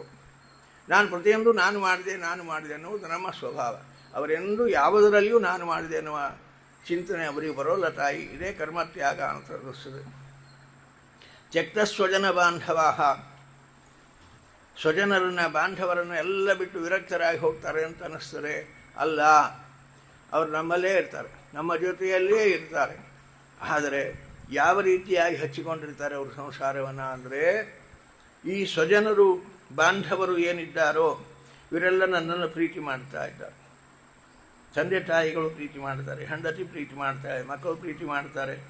ಇದೆಲ್ಲ ಯಾಕಾಗಿ? ಅವರನ್ನು ನಾನು ಪ್ರೀತಿ ಮಾಡ್ತೀನಿ, ಅವರಿಗೆ ಬೇಕಾದ ನಾನು ತಂದು ಕೊಡ್ತೀನಿ, ಅವರು ಬಯಸಿದ್ದನ್ನೆಲ್ಲ ನಾನು ಕೊಡ್ತೇನೆ, ಆದ್ದರಿಂದ ಅವರು ಪ್ರೀತಿ ಮಾಡ್ತಾರೆ. ಅಪಾರ ಸಂಪಾದನೆ ಮಾಡಿ ಅವರ ಆಸೆಗಳನ್ನು ಪೂರೈಸ್ತೀನಿ, ಅದಕ್ಕೆ ಪ್ರೀತಿ ಮಾಡ್ತಾರೆ. ಅಲ್ಲ, ಆಚಾರ್ಯರಂತಾರೆ ಇದು ಯಾವುದೂ ಕಾರಣ ಅಲ್ಲ. ಅವರು ಬಯಸಿದ್ದನ್ನೆಲ್ಲ ಕೊಟ್ಟರೆ ಅವರು ಪ್ರೀತಿ ಮಾಡ್ತಾರೆ ಅಂತಿಲ್ಲ. ದೃಷ್ಟಾಂತ ನೋಡ್ರಿ ಅಂತಾರೆ ಆಚಾರ್ಯ. ಹೆಂಡತಿ ಮುಖ್ಯವಾಗಿ ಬಯಸಿದ್ದನ್ನೆಲ್ಲ ತಂದು ಕೊಟ್ಟ, ಏನೋ ಅಪೇಕ್ಷೆ ಪಡ್ತಾಳೆ, ಇರಲಿ, ನನ್ನ ನಂಬಿ ಬಂದಾಳೆ, ಎಲ್ಲ ತನ್ನ ಬಾಂಧವರನ್ನು ಬಿಟ್ಟು ನನ್ನ ನಂಬಿ ಬಂದಾಳೆ, ಏನೋ ಬಯಸ್ತಾಳೆ, ಬಯಸಿದ್ದನ್ನೆಲ್ಲ ಪೂರೈಸಿದ್ರಾಯಿತು ಅಂತ ಬಯಸಿದ್ದನ್ನೆಲ್ಲ ಪೂರೈಸಿದ ಪತಿ. ಪೂರೈಸುವಾಗ ಅವಳಿಗೊಂದು ದಿವಸ ಅಕಸ್ಮಾತ್ತಾಗಿ ನಾನು ಬಯಸಿದ್ದನ್ನೆಲ್ಲ ಇಷ್ಟು ಕೊಡ್ತಾನೆ, ಇವನೇ ತಪ್ಪು ಮಾಡುತ್ತಾ ಇದ್ದಾನೆ, ಅದಕ್ಕೆ ನನ್ನ ಮುಚ್ಚಾಕಲಿಕ್ಕೆ ಇದೆಲ್ಲ ತಂದು ಕೊಟ್ಟು ನನಗೆ ಮೋಸ ಮಾಡ್ತಾ ಇದ್ದೇನೆ ಅನ್ನುವ ಭಾವನೆ ಅವಳಿಗೆ ಬಂದುಬಿಟ್ರೆ ಯಾವುದನ್ನು ಮುಟ್ಟೋರಲ್ಲಿ ಕೂಡ ಮುಂದೆ ತಂದಿದ್ದಾನೆ, ಅದನ್ನು ಯಾವುದನ್ನು ಅವಳು ಮುಟ್ಟೋಲ್ಲ. ಅದರಿಂದ ಭಗವಂತ ಒಳಗಿದ್ದು ಪ್ರೀತಿಯನ್ನು ಹುಟ್ಟಿಸ್ಬೇಕಪ್ಪ. ಅಹಂ ಪತ್ಯಾದೀನಾಂ ಪ್ರಿಯಾಸ್ಯಾಮಿತಿ ಕಾಮನಾ ಮಾತ್ರೇಣ ನ ಪ್ರಿಯ ಭವತಿ ಕಿಂತು ಭಗವದಿಚ್ಛೆಯೈವ ಅಂತಾರೆ ಆಚಾರ್ಯ. ಭಗವಂತ ಒಳಗಿದ್ದು ಪ್ರೀತಿ ಹುಟ್ಟಿಸಿದರೆ ಪ್ರೀತಿ ಹುಟ್ಟುತ್ತದೆ, ಹೊರತು ಇಲ್ಲ ಅಂದ್ರಿಲ್ಲ. ಆದ್ದರಿಂದ ಇವರೆಲ್ಲ ಪ್ರೀತಿ ಮಾಡ್ತಾರೆ ಅಂದರೆ ಭಗವಂತ ಒಳಗಿದ್ದು ಪ್ರೀತಿ ಮಾಡಿಸ್ತಾ ಇದ್ದಾನೆ. ಹೀಗೆ ಇದೆಲ್ಲ ಭಗವಂತ ಒಳಗಿದ್ದು ನನಗೆ ಈ ಪರಿವಾರವನ್ನು ಸಂಯೋಜನೆ ಮಾಡಿ ಈ ಪ್ರೀತಿಯನ್ನು ನನಗೆ ಕೊಟ್ಟು ನನ್ನನ್ನು ಸಂತೋಷಪಡಿಸ್ತಾ ಇದ್ದಾನೆ. ಇದೆಲ್ಲ ಬಾಂಧವ ವಿಷ್ಣು ಭಕ್ತ ಅಷ್ಟೇ, ವಿಷ್ಣುವಿನ ಪರಿವಾರ, ಭಗವಂತನ ಪರಿವಾರ ಅಂತ ತಿಳಿದು ಅವರನ್ನು ಪ್ರೀತಿ ಮಾಡ್ತಾನೆ, ಹೊರತು ಹೆಂಡತಿ ಮಕ್ಕಳನ್ನು ಪ್ರೀತಿ ಮಾಡಲು. ಹೀಗೆ ಸ್ವಜನ ಬಾಂಧವರನ್ನು ತ್ಯಾಗ ಮಾಡ್ತಾರೆ ಅಂದರೆ ವಿಷ್ಣು ಭಕ್ತರಿವರು. ವಿಷ್ಣು ನನಗೋಸ್ಕರವಾಗಿ ಪರಿವಾರವನ್ನು ಕೊಟ್ಟಿದ್ದಾನೆ ಅಂತ ಭಾವಿಸಿ ಹೆಂಡರು ಮಕ್ಕಳು ನಿನ್ನ ತೋಂಡವರೆನ್ನುವರೋ ರಂಗ ನಿನ್ನ ಕೊಂಡಾಡುವ ಮಂಗಲಾತ್ಮರ ಸಂಘ ಸುಖವಿತ್ತು ಅಂತಾರಲ್ಲ, ಹೀಗೆ ಇವರು ಸಾಧುಗಳು ತಾಯಿ. ಮದಾಶ್ರಯ ಕಥಾ, ನನ್ನನ್ನು ಆಶ್ರಯಿಸ್ತಾರೆ, ನನ್ನ ಆಶ್ರಯ. ಅನಿಕೇತ ಭಾಗವತ ಧರ್ಮಾಂತರ ವಿಷ್ಣುತೀರ್ಥರನ್ನು ಹೇಳುವಾಗ ಮದಾಶ್ರಯ, ನಮಗೆ ಒಂದು ಹಂತದಲ್ಲಿ ನಮಗೆ ಯಾರು ಆಶ್ರಯ? ನನಗೇನು ಇಲ್ಲಲ್ಲ, ನಾನು ಎಲ್ಲಿರಬೇಕು ಅನ್ನುವ ಒಂದು ನಿರಾಶ್ರಿತ ಅನ್ನುವ ಭಾವನೆ ಜೀವನದ ಕೆಲವು ಹಂತಗಳಲ್ಲಿ ಬರ್ತಿರ್ತದೆ. ಸಾಮಾನ್ಯವಾಗಿ ಪ್ರತಿಯೊಬ್ಬರಿಗೂ ಒಮ್ಮೊಮ್ಮೆ ಈ ಭಾವನೆ ಬರೋದೆ. ಅದಕ್ಕೆ ಅಂತಾನೆ ಕಪಿಲ ಹೇಳುವಾಗ ಮದಾಶ್ರಯ, ಭಾಗವತರಿಗೆ, ಇಂತಹ ಸಾಧುಗಳಿಗೆ ಯಾವಾಗಲೂ ನಾವು ನಿರಾಶ್ರಿತ ಅನ್ನುವ ಕಲ್ಪನೆಯೇ ಬರಲ್ಲ. ಯಾಕೆ? ನಾವು ಭಗವಂತನ ಆಶ್ರಯದಲ್ಲಿದ್ದೇವೆ. ಭಗವಂತ ನಮಗೆಲ್ಲ ಆಶ್ರಯ ಕೊಟ್ಟಿದ್ದಾನೆ, ಅವನ ಆಶ್ರಯದಲ್ಲಿ ನಾವಿದ್ದೇವಾದ್ದರಿಂದ ನಾವು ಪರದೇಶಿಗಳಲ್ಲ. ನಾನೇಕ ಪರದೇಶಿ ಅಂತಾರೆ ದಾಸರು, ದೇವರಿಗೆ ಸವಾಲು ಹಾಕ್ತಾರೆ. ನಾನು ಪರದೇಶ ಅಲ್ಲ, ನೀನು ಪರದೇಶಿ. ಇನ್ನು ನಿನ್ನಂಥ ಒಡೆಯ ನನಗಿರುವಾಗ ನಾನೇ ಪರದೇಶ ಆಗ್ತೇನೆ, ನಾನೇ ನಿರಾಶ್ರಿತನಾಗ್ತೀನಿ. ನನಗೆ ನಿನ್ನಂತಹ ಲಕ್ಷ್ಮೀಪತಿಯ ಆಶ್ರಯದಲ್ಲಿ ನಾನಿದ್ದೇನೆ ಅನ್ನುವ ಧೈರ್ಯದಿಂದ ಅವರು ಜೀವನ ಮಾಡ್ತಾರೆಯೇ ಹೊರತು ಅವರೆಂದಿಗೂ ಗಾಬರಿ ಆಗಲ್ಲ, ಮನಸ್ಸು ಉದ್ವಿಗ್ನ ಆಗಿಕೊಡಲ್ಲ. ಇದೆಲ್ಲ ಮನಸ್ಸು ಉದ್ವಿಗ್ನ ಆಗಲಿಕ್ಕೆ ಬೇಕಾಗಿರತಕ್ಕಂತಹ ಕಾರಣಗಳು. ಇಂತಹ ಉದ್ವಿಗ್ನತೆ ಪಡೆಯುವ ಈ ಎಲ್ಲ ಸಂದರ್ಭದಲ್ಲಿಯೂ ಕೂಡ ಭಗವತ್ ಚಿಂತನೆಯಿಂದ ಹೀಗೆ ಮನಸ್ಸನ್ನು ಸಮಾಧಾನ ಮಾಡಿಕೊಂಡು ಜೀವನ ಮಾಡತಕ್ಕಂಥವರಾಗ್ತಾರೆ. ಇದೇ ಕಥೆಗಳನ್ನು ಹೇಳ್ತಾರೆ, ಇದೇ ಕಥೆಗಳನ್ನು ಶ್ರವಣ ಮಾಡ್ತಾರೆ. ವಿವಿಧವಾದ ತಾಪಗಳು ಪ್ರಾರಬ್ಧ ಕರ್ಮವಶಾತ್ ಏನೇ ಬಂದರೂ ಕೂಡ ಪ್ರಾರಬ್ಧ ಕರ್ಮವನ್ನು ಕಳೆಯೋದಕ್ಕೋಸ್ಕರವಾಗಿ ಭಗವಂತ ಇದೇ ಜನ್ಮದಲ್ಲಿ ಆ ಕರ್ಮಗಳನ್ನು ಅನುಭವಕ್ಕೆ ಕೊಟ್ಟು ಆ ಪೀಡೆ ಪರಿಹಾರ ಮಾಡಿದ ಅಂತ ದುಃಖ ಅನುಭವಿಸುವಾಗಲೂ ಕೂಡ ಭಗವಂತನ ಅನುಗ್ರಹ ಅಂತ ಚಿಂತನೆ ಮಾಡತಕ್ಕಂಥವರಾಗಿರ್ತಾರೆ. ದೇವರು ಭಗವದ್ಭಕ್ತರನ್ನೇ ಕಾಡ್ತಾರೆ ನೋಡಿ, ಸಾಕಾಗಿಬಿಟ್ಟರು ದೇವ್ರ ಕಾಲ. ಅಂತಿರ್ತಾರೆ ಅನೇಕ ಜನ, ಅವ್ರು ನೋಡ್ರಿ ಏನಿಲ್ಲ ಇಂತಿಲ್ಲ ಸುಖವಾಗಿ ಕಾರಣ ಗಡ್ಡಾಡ್ತಾರೆ. ನಾವು ಜಪ ಅಂತೀವಿ, ತಪ ಅಂತೀವಿ, ಸಂಧ್ಯಾವನ ಅಂತೀವಿ, ಏಕಾದಶಿ ಅಂತೀವಿ, ನಮ್ಮನ್ನೇ ಕಾಡ್ತಾನೆ ದೇವರು ಅಂತಿರ್ತಾರೆ ಅನೇಕ ಜನ. ದೇವರೆಂದಿಗೂ ಕಾಡಲ್ಲ. ಇದು ನಿಶ್ಚಯ. ಸಾಧುಗಳಿಗೆ ಭಗವಂತ ಏನು ಮಾಡ್ತಾನೋ ನಮ್ಮ ಒಳ್ಳೆಯದಕ್ಕೆ ಮಾಡ್ತಾ ಇದ್ದಾನೆ ಅನ್ನತಕ್ಕಂತಹ ಚಿಂತನೆಯನ್ನು ಅವರೆಂದೂ ಮರೆಯೋಲ್ಲ. ದಯೇತೇ ಸಾಧವ ಸಾಧ್ವಿ, ಇವರನ್ನು ಸಾಧುಗಳು ಅಂತ ಕರೀಬೇಕು ತಾಯಿ. ಹೀಗೆ ನಿರಂತರ ಭಗವಂತನ ಚಿಂತನೆಯಿಂದ ಸಾಂಸಾರಿಕ ತಾಪತ್ರಯಗಳನ್ನೆಲ್ಲ ದಾಟಿ ಯಾವುದೇ ಥರದ ತಾಪವನ್ನು ಭಗವದ್ ಅನುಗ್ರಹ ಭಗವದಿಚ್ಛೆಯಿಂದ ಬಂದದ್ದು, ನನ್ನ ಒಳ್ಳೆಯದಕ್ಕಾಗಿ ಬಂದದ್ದು ಅಂತ ಭಾವಿಸಿ ಅದನ್ನು ಸಂತೋಷದಿಂದ ಸ್ವೀಕಾರ ಮಾಡಿ ಸುಖವಾಗಲಿ ಬಹು ದುಃಖವಾಗಲಿ ಸಖ ನೀನಾಗಿರು ಪಾಂಡುರಂಗ ಅಂತ ಭಗವಂತನ ಸ್ಮರಣೆ ಮಾಡ್ತಾ ತಾಳ್ಮೆಯಿಂದ ಎಲ್ಲವನ್ನು ಸಹಿಸಿ ನಿರಂತರ ಭಗವಂತನ ಸ್ಮರಣೆ ಮಾಡತಕ್ಕಂಥವರು. ಇಂಥವರ ಸಹವಾಸ ಮಾತ್ರ ಅಧ್ಯಾತ್ಮ ಯೋಗಕ್ಕೆ ಸಹಕಾರಿಯಾಗಿ ನಿಲ್ತದೆ. ಆ ಚಿಂತನೆಗೆ ಅದು ಉಪಕಾರಿ ಆಗ್ತದೆ. ಅಂಥರ ಸಹವಾಸದಲ್ಲಿ ಈ ಅಧ್ಯಾತ್ಮ ಯೋಗವನ್ನು ಅಭ್ಯಾಸ ಮಾಡಬೇಕು ತಾಯಿ. ಬೇರೆ ಕಡೆ ಇರೋ ಅಂಗಡಿಯಾಗಿ ಸಿಗೋದಲ್ಲ, ಬಜಾರದಲ್ಲಿ ರೊಕ್ಕ ಕೊಟ್ಟು ತರ್ತೇನೆ ಅಂದರೆ ಸಿಗೋದಲ್ಲ. ಅದು ಸಿಗೋದು ಸಾಧುಗಳ ಸಮಾಗಮದಲ್ಲಿ.